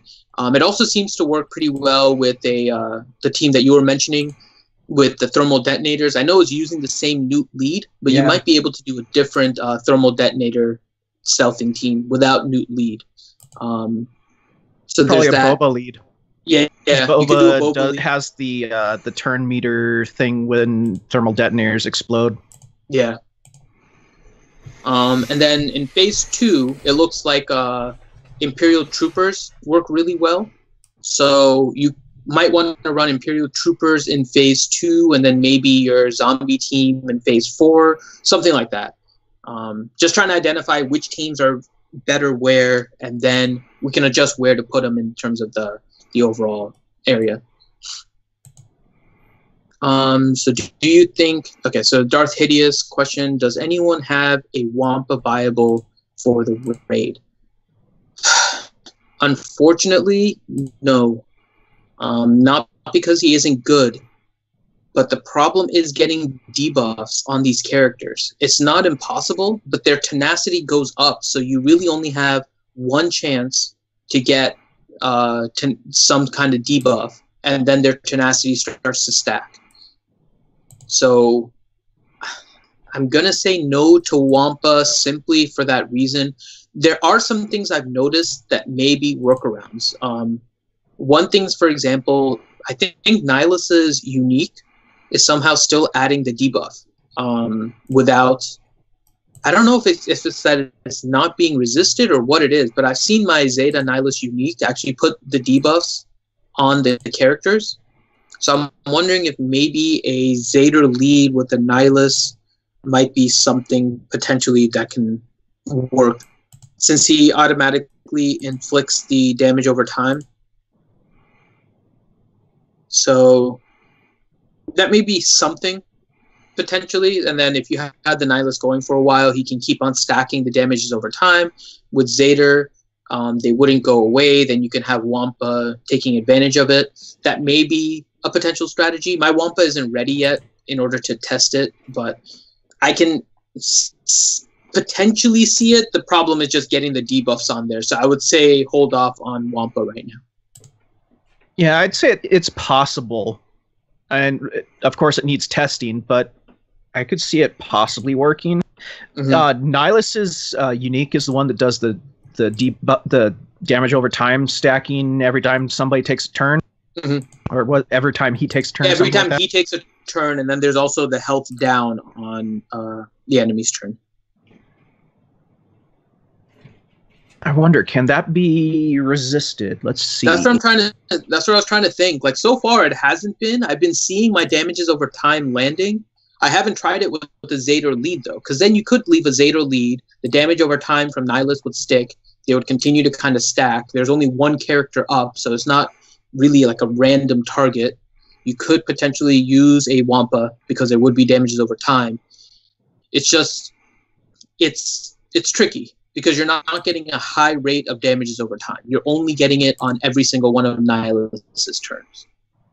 And in order to speed him up, you would normally want an Emperor Palpatine lead, but if you're running a Wampa, you would want a Zeta lead. So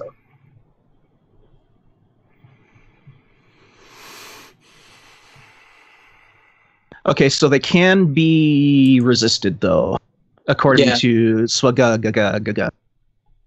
And yeah, Magic City, you're correct. It's the first debuff you are able to land on the character, because after the first one is when the tenacity starts to stack. So you have like one opportunity to land the debuff. I think it's very tricky. Yeah, I think what we need to find is, characters that have debuffs that cannot be resisted. But there's not too many of them that are useful. Yeah. I mean, the ones that are really useful that you're able to take advantage of are like Expose, for example, right? And then to run your resistance team. But for the most part, this raid is based on self-boosting. Boosting your own team's turn meter, boosting your own team's buffs, not relying on debuffs. Which makes sense, since the Sith are the ones that rely on putting debuffs, so you should rely on the opposite. But well, that would explain why the trooper teams are working so well, because like if you have Stormtrooper Omega, the expose that he applies can't be resisted. And then with Death Trooper with his death mark. And then armor penetration is just so awesome. So that makes me wonder, maybe an Imperial Trooper team with that new character Visas Mar, because she has that buff that gives everybody additional armor penetration. Visas Mar is going to be a rock star in this raid. Just pure and simple. The problem is she's not easily accessible for everyone. So like we're trying to plan around her, but if you're able to get her, she is going to be stellar. Yeah. I mean, I think at least at this point, right, there's a few characters that maybe are underutilized normally that seem to be standing out as potential stars. Visas Mar is definitely one. I think Night Sister go along with Night Sister Acolyte. So I think those two as a combo. That Newt Gunray is Hermit Yoda. Seems to be another character that's really going to stand out in this. Trying to think. Then you always have the regulars, right? So you're going to have Jedi Training Rey. Kylo Ren Unmasked, I would put in that same category. Imperial Troopers, we kind of have an idea about. I think Asajj Ventress is another one that's going to be key in maybe Phase 3, because you're killing 3 lightsabers every time they're up. So by the time you get to the end, Asajj is going to get a lot of stacking damage. So Asajj smash. Yeah, Asajj may be one of the keys. So now you're getting bonds of weakness based on each attack, right? But Asajj is at like what 200% offense at that point. So you're like, okay, 1 attack, 1 bonds of weakness, I can deal with that. Whack 50,000. Like, Yeah. So Asajj in Phase 3, I can see, and even in the other ones. I'm saying Phase 3 because there's 3 guys in that one. There's also 3 in Phase 2 with Scion, but I think Scion is better with the stealth team. But I think Asajj is another one that's going to be like a standout. Phase 3, Asajj, team her up with First Order Executioner, and that's probably going to be massive damage right there. Mm-hmm. Yeah. Trying to think who else may be really good. What about Tuskens? No. Just staring at your defeat screen, Ranger? No, I'm talking to Cubs. Ah. So I did. Is he going to hop on with us? Well, he's seen if we were open to talk about the video for Phase 3 and Phase 4. Can you send him a message and set something up? Yeah. See if he wants to come on now. Yeah, I just asked him, but see if he can. Just tell him we're what we're streaming and stuff, and then work out when he wants us to be on there. Just tell him I'm streaming and it's hard for me to do it and stuff.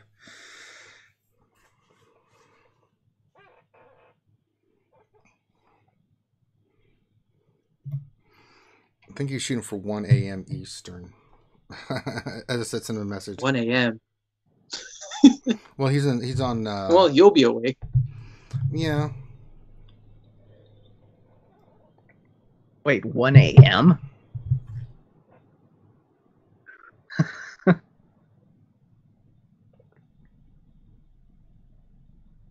Hmm.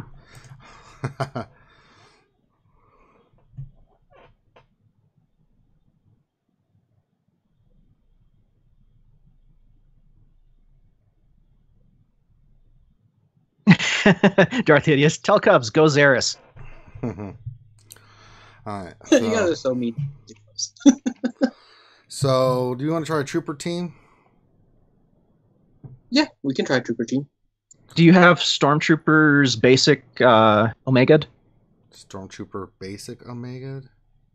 Yeah, because that's the Mega on his basic is what makes him have that unresistible expose. He's just regular Imperial Trooper, right?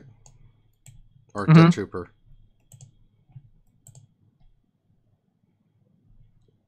What was that? Which trooper?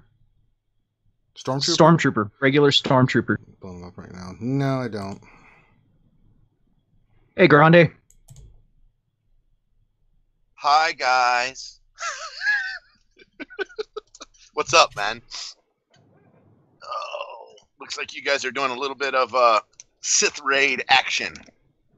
Yeah, we are theory crafting and figuring out things. We found, I don't know if it's a bug, but there's a questionable wording of the raid that's causing some confusion. So I'm going to post it in the bug forum later. Let me go back and look. Which questionable wording are we talking about? So Treya gains a bonds of weakness, right? Every time a character uses an ability. Mm-hmm.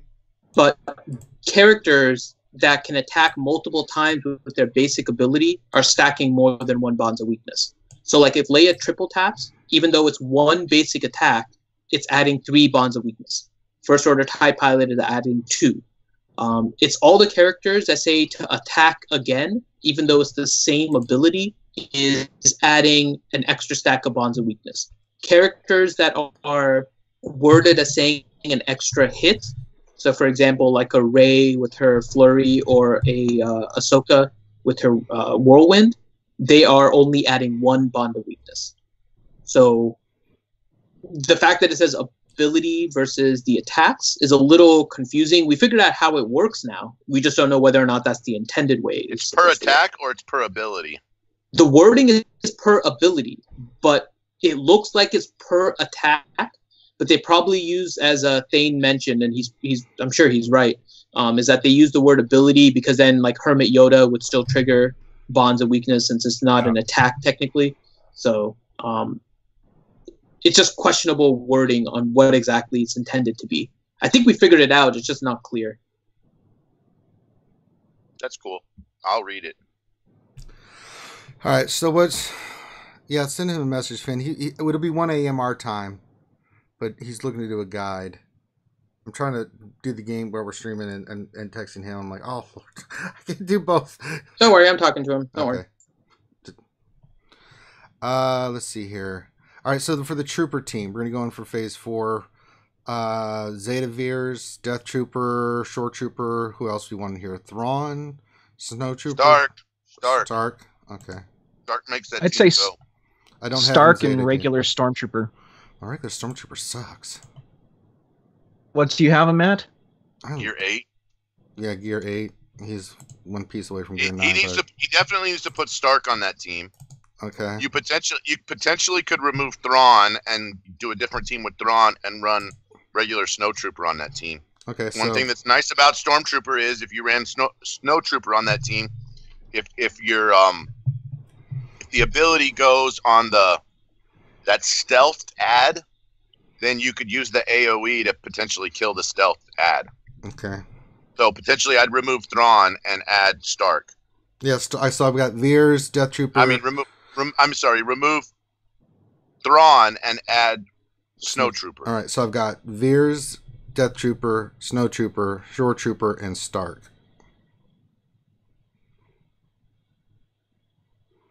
Works for you guys? Mm-hmm. Sure. Looks great. You're just saying that Grande eat your damn burrito. I'm not eating a burrito. Finn. I'm eating some Cheez-Its. Jesus Christ. What about not worrying about too much synergy for leads and maybe go for something that will lessen the impact of some of the bosses? Like, say, Grievous. How dare Grievous. Grievous.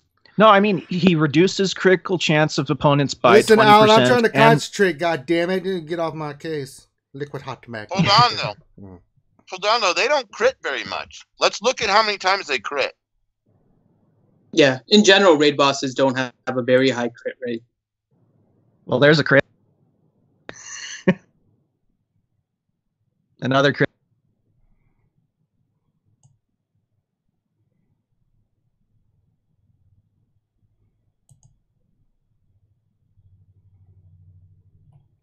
All right, who am I death marking? Nihilus?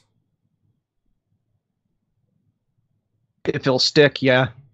Let's see what happens. Hopefully it'll stick. Nope. That's retreat. Yeah, if it doesn't stick, it's not worth going on from there.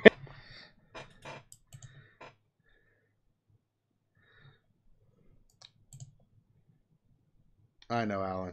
It's all good. They're mentioning it in chat, so now I kind of want to see it. What happens if you run an IPD into one of these guys? Yeah, right. You lose your IPD and you get 9999 damage. Yeah. I wish there was a way to bring it back. Oh. Ooh. Can he be resurrected? That's what I'm just wondering. What if you No. do Unbreakable Will and then you use your IPD? Ooh. That's a good question.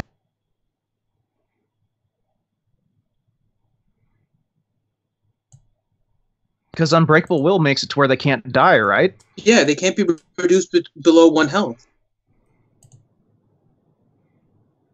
Oh my god, I want to try that now.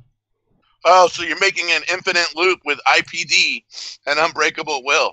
That's kind of cool. Wait, but would they keep Unbreakable Will? Yeah, because technically you can't go below 1 health, so you keep Unbreakable Will for the remainder of your turn because you never die. So it'll last for the entire duration of whatever it is, 1 or 2 turns. But you would need But you would need Unbreakable Will to get onto IPD. So there's RNG on that side. And you would also need a taunt to make sure that you'd need a taunt to make sure that it didn't that they didn't hit him, because you can get to 1 and then they can hit you like normal. No. And kill you. Not as long as you have Unbreakable Will up. If you have Unbreakable Will up, they can attack you all you want. They'll still only stay at 1 health. So, but as soon as Unbreakable Will is off, then you can get attacked and die. So you would need some form of healing, which might mean like a Thrawn lead. Yeah, Ouchie says when you do Death Mark Ranger, if you have Thrawn, use Fracture on that Death Mark person, and you see all sorts of pretty numbers. All right. Yeah, this team's not doing How can we recover health on an Empire team? Speaking of... That's Garth Saxon. Oh my god, is that Garth Saxon? Shore Trooper heals, fool. Royal Guard. That's true. Royal Guard. I'm not. No. How can we heal up IPD? I mean, Shore Trooper. Shore Trooper. Who else? Hermit Yoda. That's true. You could just throw a Hermit Yoda in there. Oh, hell, I got another raid going right now. Hold on. Let me check something. Oh, jeez, I forgot about that. Oh, heroic. Dun, dun, dun, dun, dun. Let's see where we're at. Yeah, you don't want to miss posting your run Right, on that one. On phase 2. All right, I have to keep checking on that for a second. So let me do some ancillary things here. Inbox. Okay, I got something in the inbox. Okay, I bet it's guild orders. No, 64. Okay. Let me check the stores real quick.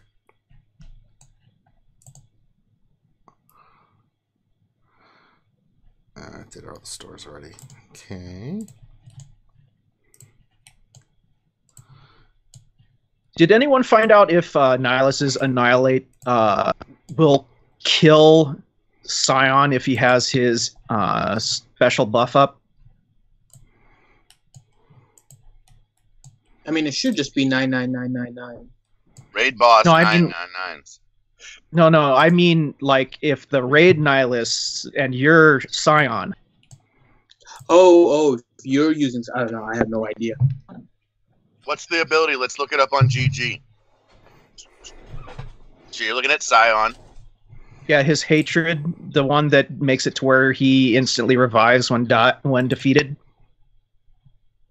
Okay, you want to look at the mechanics. Let me post a 0 real quick. Sorry, guys. Let's look at it all the way down. No worries, dude. He probably remains dead. Because the Annihilate, I'm guessing here, the Annihilate of Nihilus, you know, when you use it on Boba, when he has like the similar ability, he doesn't res.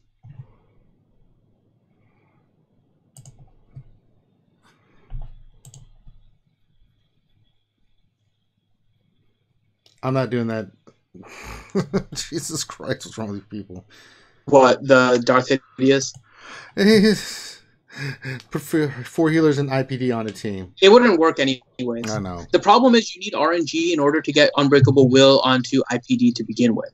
So you don't want to have just 4 healers because then you're running multiple turns. And even if you get it like the first time, it's only 99999, and then you can run that with Nihilus anyway. So you want something... Yeah, you'll need a regular squad, but it's still interesting.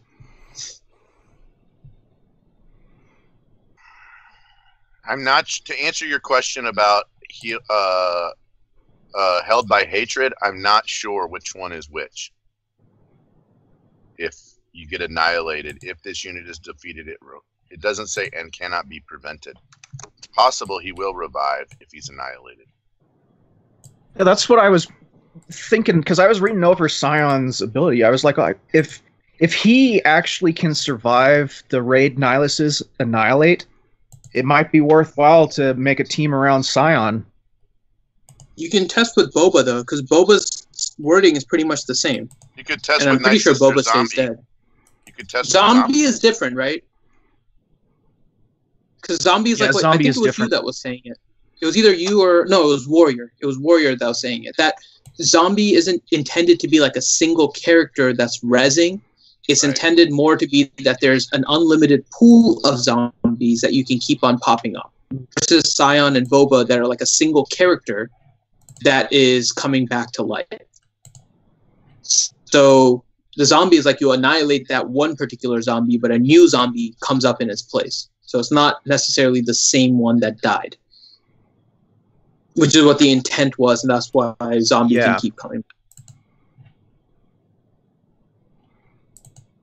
7-star holder. Our bros. Good lord. Hold on, guys. I'm just trying to see how this other raid's going. I don't want to miss it.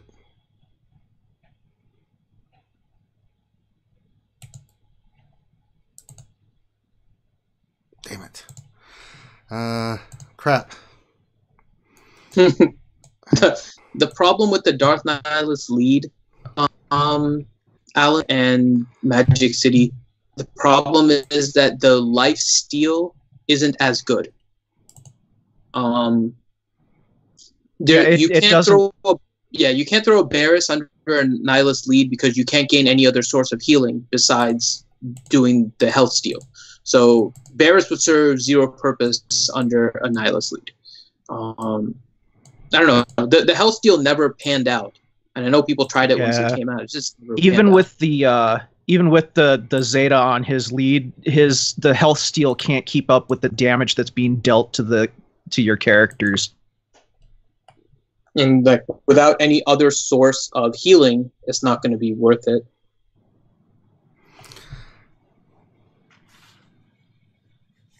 Let's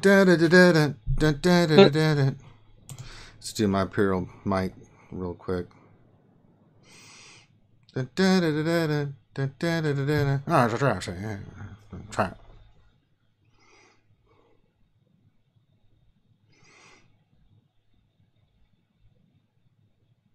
Man, they really gave us a doozy of a raid this time. Yes, they did.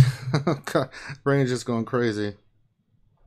I was thinking about it, though. They can introduce some characters that really change our fortunes in this. You know, kind of like the equivalent of introducing like CLS. Kind of made Rancor super easy, but also added a lot to our heroic AAT and whatnot. If the point of a lot of these phases is based on your own turn meter gain, right? Not so much on buffs, but just turn meter gain, lots of pure damage, those kind of things, right? Droids look like they could work well in a phase like phase 3 with like an HK lead, an 88, an 86, and a B2 in order to dispel those buffs on the lightsabers. You could put Jawa Engineer in there because he's right now the only healer. But I was just thinking earlier, how awesome would it be if they introduce a Dr. Aphra and she just fits into that phase 3 squad, and now you have your phase 3 squad, which is the droids, those 4 droids plus Dr. Aphra. She's able to heal them, keep them up. Like, I think that would be so awesome. Take all of my yes. I want Dr. Aphra and her 2 droids in what this we game need so is our Lord and badly. Savior Revan, because Revan would handle these fools. Revan will come in, and then Solo's phase 4. It's all good. Yeah. He takes on the Triumvirate by himself and wins. Revan will come back, and he'll have the light side tag and the rebel tag, and then Ranger will break his phone. Like in half. He'll go full Hulk smash on it. How dare you! His light side and a rebel! I don't know. I'm going to Sacramento. We're going to have some fisticuffs. And bring some friends of mine from Fort Bragg. Oh, you want to mess up Lord fort Revan? Dedicated to bragging. You're an idiot. What? Really, Finn? Go eat a Twinkie. Is that like a jelly school? Yes, that's I've heard of it. Mm-hmm.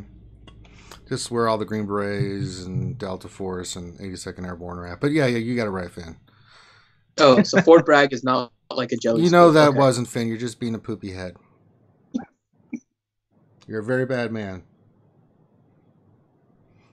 I'm just putting it for the record. Finn hates everybody in the military. You heard it first. He called it Fort Jelly. Yep. Yep. Finn hates us. Stop. Yep.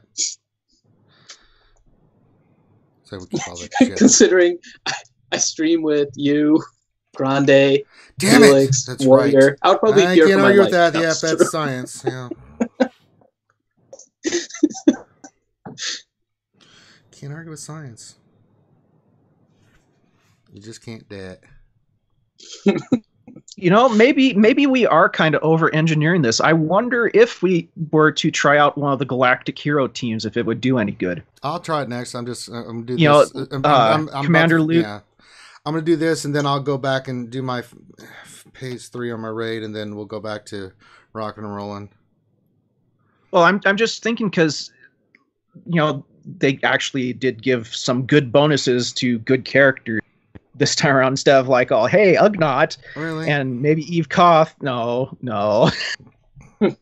But like it says CLS, Forehead Ray, Grandmaster Yoda, and Jedi Knight Anakin might actually be able to land their debuffs and stuff. Well, Plus Jedi 30% potency and tenacity. So bad idea. Zeta Qui-Gon lead, we were mentioning this earlier. A Zeta Qui-Gon lead seems like it could be pretty good, because of the foresight and the resistance of you can resist like the drained force. So I think it's Zeta Qui-Gon lead, and I think Grande, you were mentioning this earlier on Jedi Academy, that it looks like Jedi with a Qui-Gon lead could be coming back in this raid. Yes. That would put in Grandmaster Yoda, so you can get an additional source of foresight. You could put a Jedi Knight Anakin and Ahsoka, so now you have a combo that's fairly underutilized, but it's a pretty decent combo in this game. I think people just run straight to like Chase and Wigs and that kind of stuff, but Ahsoka and Anakin is a designated combo in this game that's underutilized. So they could do pretty well. And trying to think who you could put in for a fifth. I mean, you could do a Lumi, since you might want a healer in phase 1, since Nihilus is removing just health. So Lumi could work really well in that squad. And even if she doesn't do like an ability block or something, her special still does a lot of damage. So what else could potentially be in that spot? Yes. Barris, but again, they don't crit a lot. So, but the Barris heal normalize could be fantastic after one of the annihilates on somebody with an unbreakable will. You could put a Kenobi. The problem with the Kenobi is you're not getting an additional source of healing. I'm looking more at a healer source, Darth Hideous, in order to recover after an annihilate in phase 1. So I'm thinking of Barris or a Lumi as the fifth. Were you thinking about somebody in particular, Grande, when you were thinking about Jedi that may work in the raid? Oh, I was thinking probably Lumi. And then you know, Hermit Yoda would fill that spot perfectly, but you know, Ranger doesn't have Hermit Yoda maxed out yet. So I think a lot of us don't have it up that high yet. I'm working on mine it now. my Hermit Yoda is going to be my next Zeta. I came to that conclusion earlier today. Like he's going to be Zeta, and I was just thinking about the best part. We keep on putting Hermit Yoda on all of these teams, right? But he is the only character that can escape. So you literally can form 4 different teams that utilize Hermit Yoda. Well, as long as he doesn't lose stealth and die. Yes. Because they will single him out. If he dies, you retreat, because you can retreat your entire attack. Right? So you can just keep on doing like teams. All of them have an incorporated Hermit Yoda. Make sure Hermit Yoda is the last one, and then he will escape, and you can use him again for the next phase. He's a really good tune. Yes. I like him. And I don't like light side characters very much, but I like Hermit Yoda. Now all we need is the seagulls.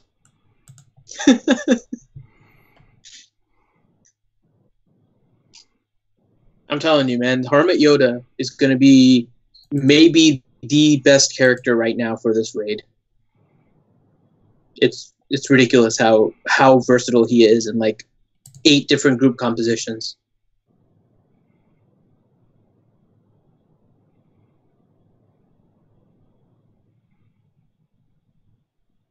We're watching Heroic AAT now. Yeah, I have to get my attack in, guys. No, Sorry. that's fine. It's fine. No worries, we did dude. a lot of rating stuff, and we've been talking about it still, so it's all good. Yeah, you guys can. I'll go back to it here after I get this knocked out. Sorry. No it's all worries, good. dude. We'll just keep on theory crafting, which is, that's the thing I enjoy most about this game is being able to theory craft. That burrito must be something else Grande's eating because he hasn't said much. I'm not eating a burrito. I think you are. Oh, not anymore. You know you're addicted to the burritos. I do like burritos. I No joke. see. Just thinking about it right now. I might be going to Freebirds on the way home. Ask the wife if she needs some Freebirds. You guys know what a Freebird is? Finn, do you want to answer that? Since you got Fort Bragg wrong. What was the question? You know what Freebirds is? Freebirds? I'm sorry, you're coming in a little soft for me, Grande. Freebirds. Do you know what Freebirds is? Isn't that a song? Yeah. No. So Freebirds is a burrito place that was like originally started, I think, in Arizona and in College Station, Texas. And they make burritos, and like they're kind of like hippie people that make cool burritos. There happens to be one like, less than a mile from my house. The sign has like the R backwards in Freebirds, like as their symbol, and they always have like motorcycles and stuff because of the movie. I went straight to Leonard Skinner and the greatest guitar Freebird. solo. Yeah. Yes. No, Freebirds, like World Burrito is the name of the place.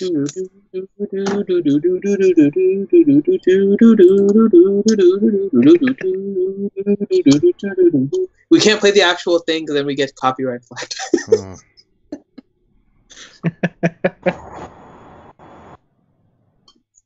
And somebody has a jet taken off in the background. Oh no, that's my water bottle. Oh, Loki joined. Oh, maybe that is Loki with the jet in the background. Did you manage to win enough at the casino to buy a jet, Loki? Yeah, I mean he's coming up in the world. RSG special flights.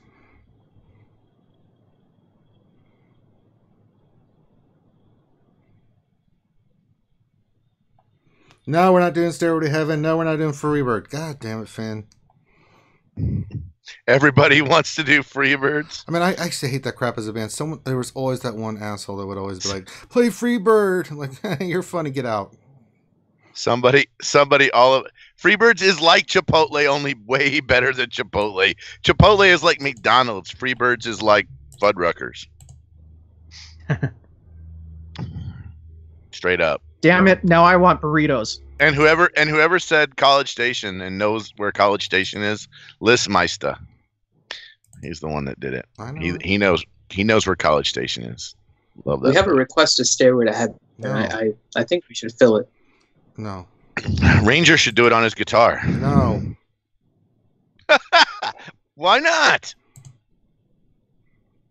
There's a lady who's sure all that glitters is gold, and she's buying a stairway to heaven. What? Ranger used to be in a band, or maybe he still is in a band. I don't know. I'll let him answer. No, he used to be in a band. Yeah, you're right, Rondé. I used to. Now he's just in Reality Skewed Gamers. Yeah. We basically stream our lives. You guys didn't realize that? That's what we do. I've played some of our songs before. Yeah, you have. As like the opening, I think, or something. Yeah, I remember that. Some good music, man. I don't know if you played them on the stream. I know you played them on Skype. No, maybe I played them off stream. Stuff. Yeah, I think you did them in the pre-stream stuff. I can do we want to do that? Will you get banned? Will you get? You can. I own those copyrights. Okay, I'm just trying to figure out if somebody else is gonna like snag your stuff. Give me a second here, and I'll.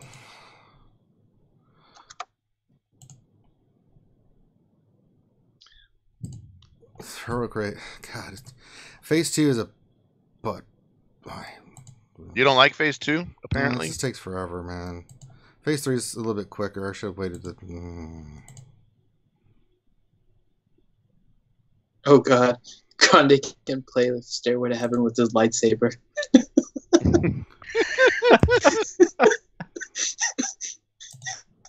Oh my God, Samuel L. Jackson just interrupting in the middle.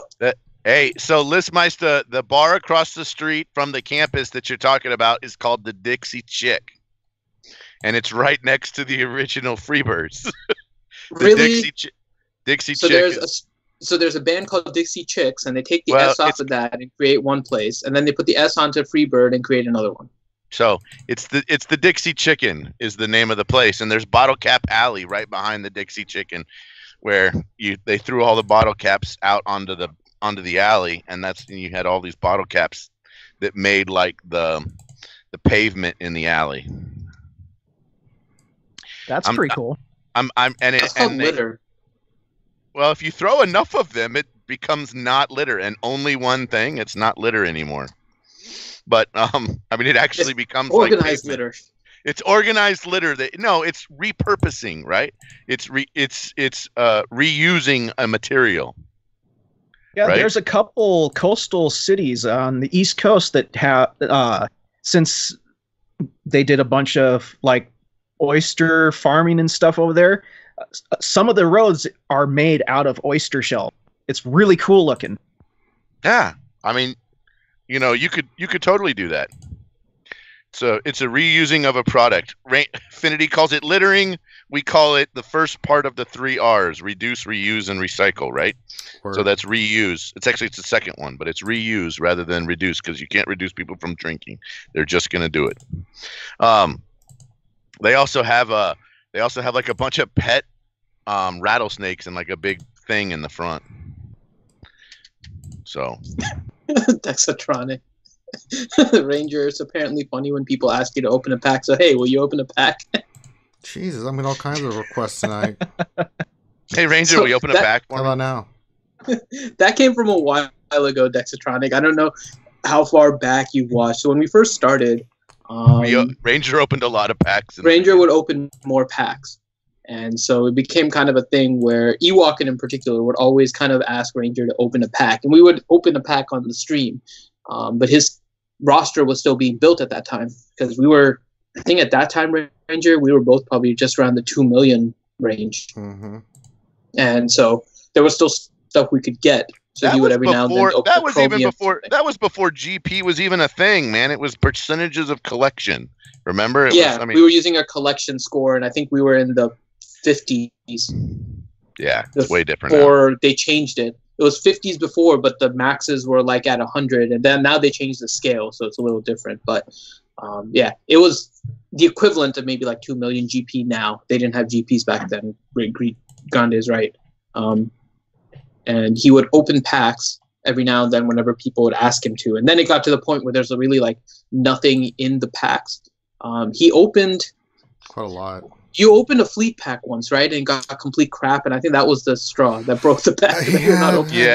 You opened a fleet pack. We spent like a bunch of money, and you opened a fleet pack, and you got really mad about it. And I was like, because you did have some good character pull packs, remember? Mm-hmm. You had some really good character pull. Yeah, I got Baze and Churn, and then the rest were poopy. But you started pulling some fleet packs because that was all you had left, and you got some really bad pulls. I know. You got some pulls that made me really feel sorry for you. And so at that point, I'm like, man, if I'm feeling sorry for him, I know he's feeling sorry for himself. So I think we're done with the packs.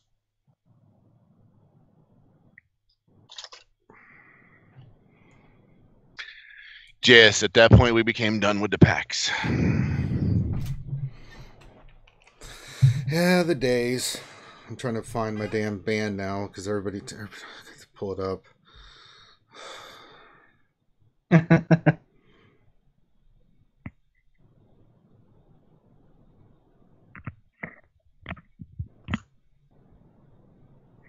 So are you going to make some banana Twinkies, Ben? Benedy? I have to open it first. I've been staring at the box still. Does it use resistance heat, or do you actually have to buy a light bulb and screw it in? Neither. It's like a George Foreman grill type thing.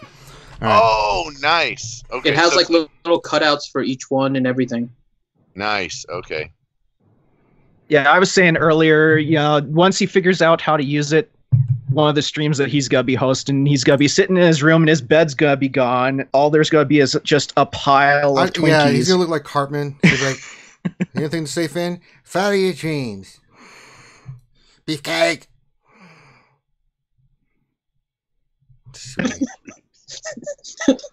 I'll be like in that in the WoW episode. Mom, more Twinkies. Poopy. Bathroom. That's a good little Bad.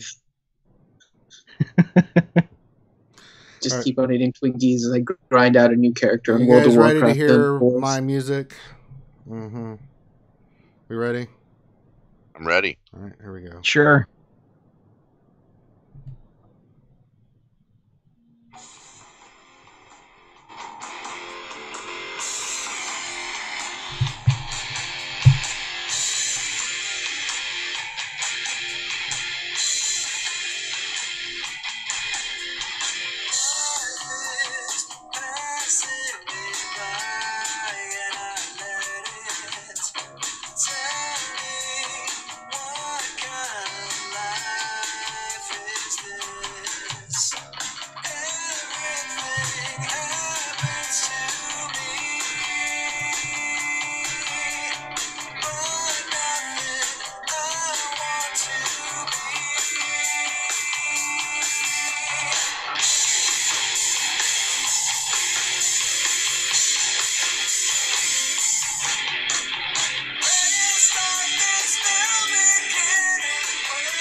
Ranger, did you see what Dex said? Hmm.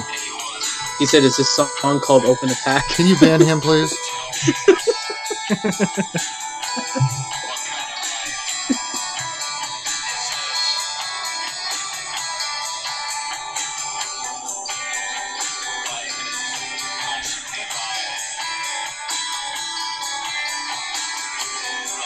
Alright, so do you guys have any other questions for theory crafting?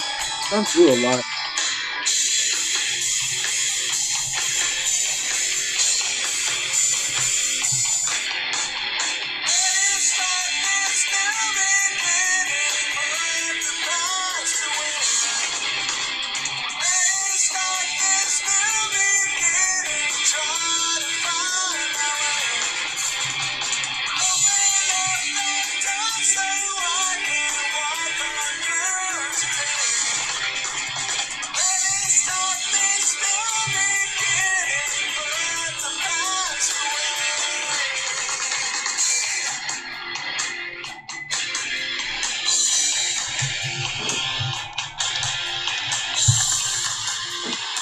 think people are enjoying the mystery of the name of this song. So It's called The New Beginning. It's not opening a pack.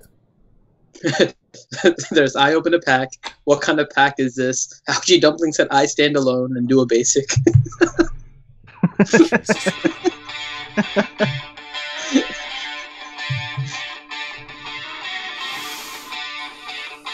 I stand alone and open a pack. God.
We're actually getting some questions.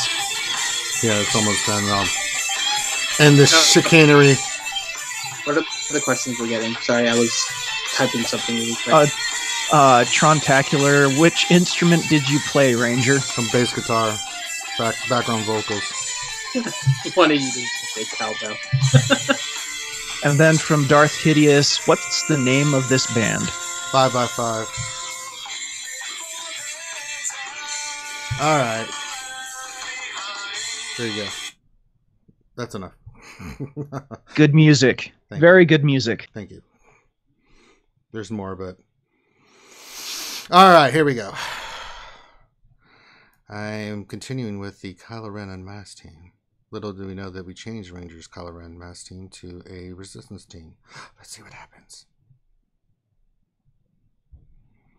Yeah, we'll do that. Give me a taunt. Yeah, right now I'm just sifting through characters to see if there's anyone we missed that might work well. Yeah, it's... By eliminating debuff based, it's really hard. Yeah, they eliminated a lot of characters that you could use in this raid when they made it to where you can't do anything with debuffs. So let me do a quick recap because DSP and the Tor are asking about Phase 4. So here's the thing. Traya cannot be targeted. So Traya does not have a health bar. Nihilus and Scion both have their own individual health bar, so you'll see that it varies based on who you're clicking. So you're essentially trying to kill Nihilus and Scion. Treya in the background is just gaining turn meter and then will use her abilities. The general strategy that we're using right now is that we are trying to burn down Nihilus first, but you don't want to use a basic on Nihilus. So when your character has a basic, you target Scion. When your character has a special, you target Nihilus. The other thing is you'll see that every time your character uses an ability, and if you go back and listen to the stream, you'll understand kind of one of the little discrepancies that we're figuring out with regards to that. But when your character uses an ability, you will see the bonds of weakness go up on Treya. Treya's turn meter is gaining steadily. You only get the ability Soothe on characters that are support or healers. That is the ability that dispels the bonds of weakness. So what you want to do is make sure your team has probably about 2 support or healer characters, and then use your Soothe with that character coming close to the time that Treya is going to use her ability. Ideally, you want to break it probably somewhere between the 10 to 15 range of stacks of bonds of weakness, but you also want to make sure that she's not attacking with a lot of stacks of bonds of weakness either. So you'll have to play around with the timing a little bit on that. Same thing as with phase 1, you need to monitor Nihilus's Annihilate to figure out when to use your Unbreakable Will on your characters so that you will be able to prevent an Annihilate from killing you. The other thing is the standalone buff. We haven't really figured out exactly when to use the standalone, have we? Mm-mm. So let's look a little bit into the standalone because we haven't discussed that too much. So the standalone one is from or stand together. Sorry, saying standalone because you've been saying that for the last 3 days. Stand alone inside my stand alone. So stand together. You remove isolated from a target ally. It's granted to your attackers or your tanks. The isolate is put on by Treya as one of her abilities. We can't. The one thing that's irritating is you can't target Treya in order to see her cooldowns, which I'm just realizing. Not being able to see her cooldowns is kind of weird, but okay. So she deals special damage on her isolate and then isolate them until they're defeated, or isolate, right? And then, so you can't be revived, can't attack, or anything like that. So you'll need to have your stand together ready to go in order to proc that.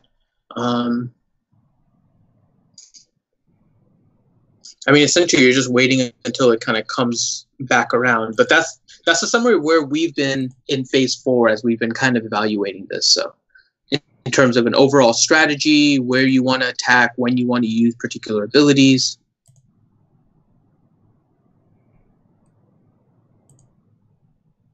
You start off with 5 guys. You have the Marauder and the Assassin too. I think Ranger, you have been having better success with the AoE method. Mm-hmm. So essentially, you want to kill Marauder because Marauder is going to decrease your max health every time he does an attack. Sith Assassin, while she provides like turn meter and that kind of stuff, is not as dangerous as Marauder is. So you can leave Sith Assassin up, it seems, and just do AoEs and take her out. The only exception would be is if she has the Unbreakable Will buff, and then you'll need to kill her to make sure you have one ready for Nihilus. So keep an eye out on that. Let's see how all the combat and everything goes here. But that's kind of the overall strategy we're at right now with regards to that. We have to discuss the stand together a little bit more, though.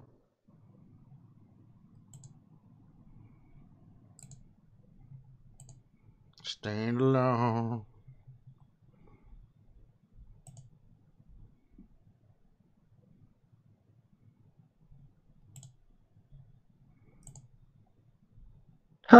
Night Sister Spirit might work well in this raid. Because she's constantly gaining foresight. I mean, she wouldn't be good in which one was it? Phase 3, I think it was, right? Where foresight works against you. Yeah. Yeah, every time But you for gain the other foresight, phases, that's it would probably work. Yeah. Does she stand alone? Yes, because you wouldn't use other Night Sisters in this phase, so yes. How about now? Because it says while she has foresight, she has 100% offense and her attacks ignore armor. And her basic also removes turn meter. Which is probably going to get resisted, though, but at least there's a chance. Yeah. I can see Night Sister Night Sister Spirit doing well here. And it's just a Zeta in order to get the Spirit and the Foresight. No, I don't. I think that's just an Omega. Oh, what did I say? Don't check Zeta? Sorry, I meant Omega. I think I said just 80, a Zeta, yeah. which would be silly. Yes, It's just Omega. an Omega. Yeah, I can see Night Sister Spirit being good in this phase. Yeah, see, this is where it's going to be a problem if you don't have a lot of supports and healers. I can already hear her bonds of weakness are stacked up really high right now. No, I got the 2 best guys for it. Yeah, let's see how much damage and everything she does, because I think it's plus 10 offense for each one, right? Mm-hmm. She's about to kill something. Yeah, me. One of those characters is about to have a really bad day.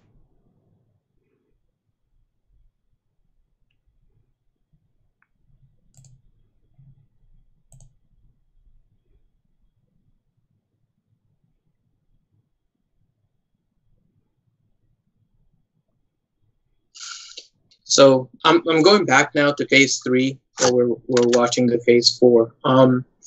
So phase 3, we discussed a couple of teams, right? We were thinking about potentially droids, and we were talking about maybe Dr. Afra or something coming in. What I was trying to figure out is what team can gain a lot of turn meter quickly without debuffs that would be able to do a lot of damage during the topple.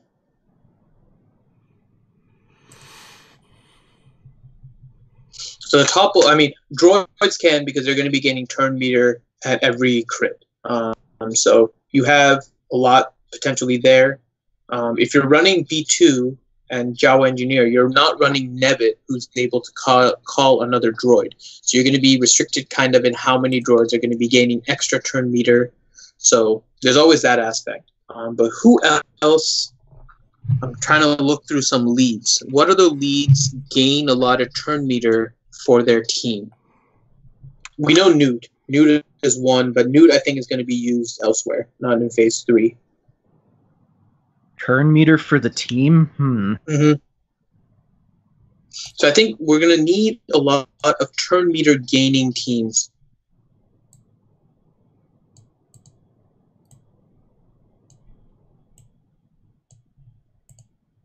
Emperor Palpatine is definitely not, right? Because you're not going to be able to put debuffs.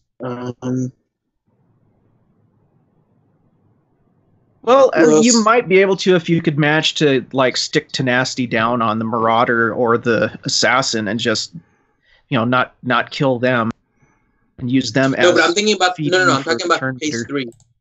Phase 3 with Trey and lightsaber. When you topple her, right? So when she's toppled, you have like free access to just kind of wail on her and try to gain a lot of damage. So what team could potentially be there that would be able to gain?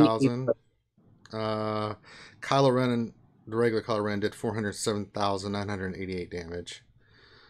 So, maybe do one of the.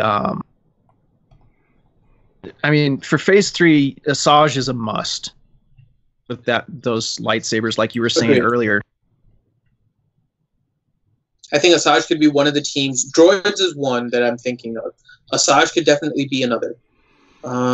If you put Asajj on a team, let me see, what else could you use? So Treya. I mean, a First Order with First Order Executioner. I know he's still behind the paywall, but he's really, really good for raids. He just gets burly exactly like Asajj does. And he gains lots of turn meter when he does it. But other than that, there aren't really many more that do a lot of damage. That's why I'm thinking more in terms of volume than the actual damage itself. Like, who is there? So I know Ewok Elder, but besides Ewok Elder, what other character gives turn meter to the team on a basic? I know there's a couple. I'm at a loss right now to think of which ones. There's one that I know that gives it to a random player, or a random character. It'll add turn meter. Yeah, there's too many characters in this game. Nah, I'm trying to say too many characters. Meh. Oh, Geonosian Soldier. So every time he crits, he's going to gain 50%. So he may be able to do decent in Phase 3.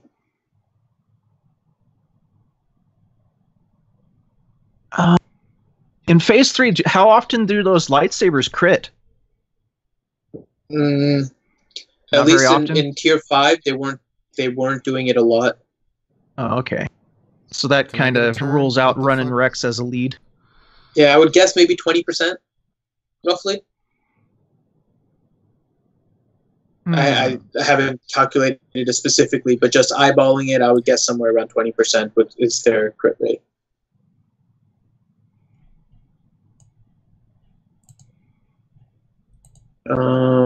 Let's see. Who else could potentially gain turn meter?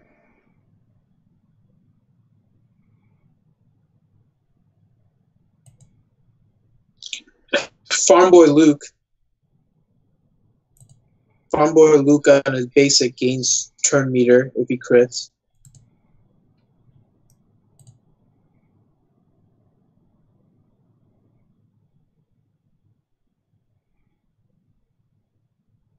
Maybe bounty hunters would work because what was Boba Fett's lead? With the crit chance? Hold him up here.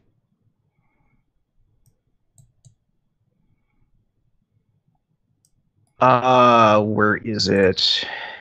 Yeah, all bounty hunters gain 15% turn meter whenever a thermal detonator explodes. Yeah. So the idea then would be first off, you have to get the thermal detonators on her, which is always going to be an issue.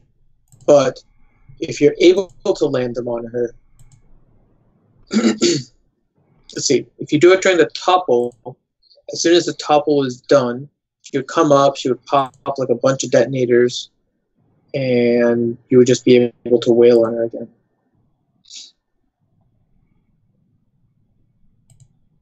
But I've seen the teams where it worked. The only question is how effective will... So I'm also trying to think about Tier 7, right? Because ultimately that's our goal, to get Tier 7 and then Traya. Yeah.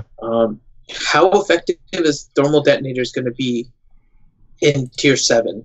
Because you know their stats are going to go up. You probably won't be able to get anything to stick. Yeah. And if we look at like the current raids and whatnot, like they usually put like a level higher than what you are, right? And we're expecting level 90. So in Heroic, we're probably looking at either a level 95 or level 100 bosses. So now you have that discrepancy to go along with your potency, tenacity issues, and the buffs that they get. So by Tier 7, your chances of landing any kind of debuff are going to go down. I don't know. They've been effective, and I've seen the screenshots of it. I just don't know how much I want to emphasize bounty hunters or thermal detonators as a potential team. Yeah, it's like the Zader team that I saw. I wonder, they were able to do, what was it, like 1.4 or something like that? But I wonder how many tries it took to get Vader's DOTs to stick. Exactly. Because I don't know, I tried it like 6 times and never could get Zader's stuff to stick. If you wanted to run a Zader, and let's say you wanted to get some potency,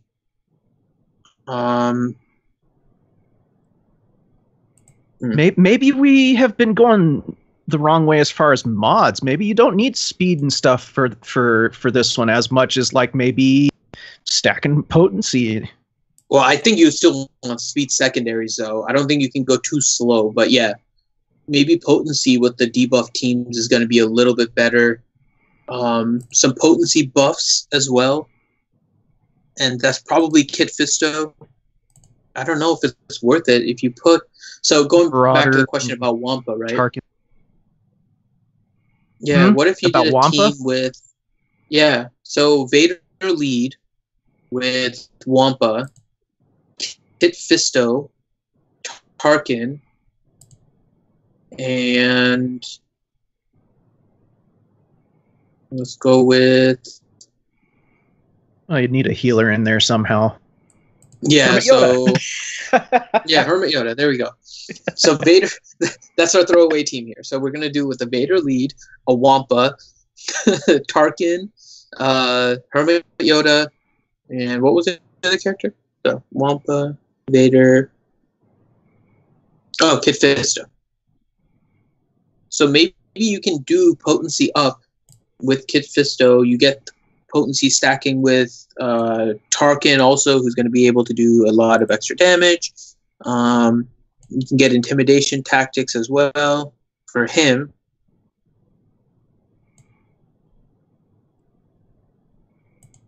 I think the goal is to try and get the Wampinator team to work in this one. That's the main goal. Yeah, I know. I think everyone is Try to okay, get the big damage teams to work. I don't think we need Tarkin. Tarkin's intimidation tactic just puts potency up on him, not on everyone. Yeah. So I'm going to go with Nihilus. So Vader lead, Nihilus, Wampa, Kit Fisto, and Hermit Yoda. There we go. Or you could do, if you actually have access to a 7-star Sith Marauder, he gives potency up on his special as well to everybody. That would be better than Kit Fisto. It's to everybody? Yeah. I think that's his... Omega. Let me double check his character real quick. So, yeah, I'm checking too. Haven't played around with him too much. I mean, he's a good character. Yeah, he grants all allies potency up for 2 turns. Okay. Even better, it ignores armor on raid bosses. Okay, I can see that. So if we replace Kit Fisto with Sith Marauder, so we're looking again, Vader lead, Wampa, Darth Nihilus, Sith Marauder, and Hermit Yoda. And mod them all for potency with speed secondary. Could probably get away with it. You know, do a... Let's see here. Can the arrows roll with potency? As the main as statistic? a primary stat, I do not believe so. I think I'll double check right now, but I'm pretty sure you can potency tell how is just often on the cross. I mess with mods. Yeah. I'm pretty sure it's just on the cross you can get potency primary. Let's see how the troopers did. 375,000. How much? 375,000. Not bad. So I think I've done like almost 2 million damage total so far with the 3 teams. This is a pitch and a half. God. We can probably start wrapping this up, Ranger, because you're gonna need to start getting ready for the mature one. I don't want to. Yeah, you do. Nah.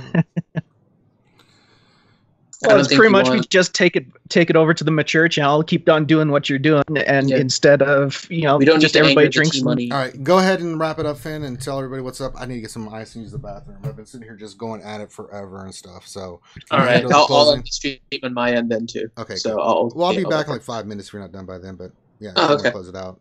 Go ahead and close it out. Thank everybody, all this stuff. Everybody, thank you for coming out. We're not done. We're just switching channels to the mature channel. I will not be drinking tonight. I've really got to focus. I can't be drunk and doing this crap. Too much thinking. And when I drink, I slow down. Who knows? You might end up getting drunk and come up with a really, really good team. Finn was right. Ugnaught. Oh my God! If Ranger starts using Ugnaught while drunk, that would be fantastic. Yeah, we're done. Yeah. All right. I'll be back. All right. So, Thanks all for coming out and watching. Essentially, we've been doing a lot of the live streams lately because there is some new content, and we just want to kind of show you guys how we work through it. I think it's more fun when you work through it yourselves and you kind of work with the community and you try to come up with ideas and stuff. Eventually, all the videos are going to come out about the best teams and then a soloing one and all that kind of stuff. So we'll be ready for that. But these are our Sith Raid streams that we've been doing, and I hope you guys have found it informative. We worked through some theory crafting. We've come up with some ideas. So we hope that you guys all picked up something to kind of help. Again, this is the Reality Skewed Gamers channel. If you look in the description of the video, you will see a link to our Discord. So if you guys have any questions, feel free to drop by. We have a great community of people that will be able to answer questions for you. We do our regular streams Wednesday nights at 8 p.m. Eastern Time. That is when we go through all the news and notes of the community for the past week. We also have on Saturday mornings, which was earlier today, we have our Jedi Academy stream, and that is a pure question and answer stream. We have some of the good YouTubers out there, such as Warrior Presents and Ramon Azab, who are game changers. They will come by. They'll be answering questions for you. We have kind of the same panel, but every now and then it's a little variant today. Game changers are kind of busy from the past week, so they didn't have a chance to drop by today, but they're normally on there. So you can come by and get all of your questions answered. We do that for about 2 hours. Make sure that you subscribe to our channel and hit the little bell button. That way you get notifications about whenever we do a stream, like this one, for example, which we just kind of popped up. So you'll always get notifications for that. We're also doing a regular weekday lunch hour stream from 12 p.m. to 1 p.m. Eastern Time. So you guys can come on and we talk about this game. We talk about some other games as well, although I know not everyone is always happy with that. But we try to keep it light for your lunch hour so you guys have something to enjoy during that time. And to go to what we're heading to now, at 10 p.m. Eastern Time, we do a night stream. It is RSG Saturday nights. We have it on our RSG Mature YouTube channel. A link to that is in the video description below. If you joined this early, you may need to refresh your YouTube description, just so you know. But it's in the link below to the RSG Mature channel. It is a more adult-oriented content stream. We will be talking more about the Sith Raid, but there will also be a lot of craziness and potential drunkenness there as well. So hop on there, subscribe to that channel as well, and join us for our Saturday night stream, which should be coming up here in about 15 minutes. So I hope you all can go grab a drink, chill out for a little bit, and then join us on RSG Mature in 15 minutes. Ranger, did you come back yet? I just came back. Perfect timing. I just closed it out. So if you want to say bye to the peoples, we're ready. Bye to the peoples. See you guys over at the Mature one. Mm-hmm. Be safe. We'll holler at you later.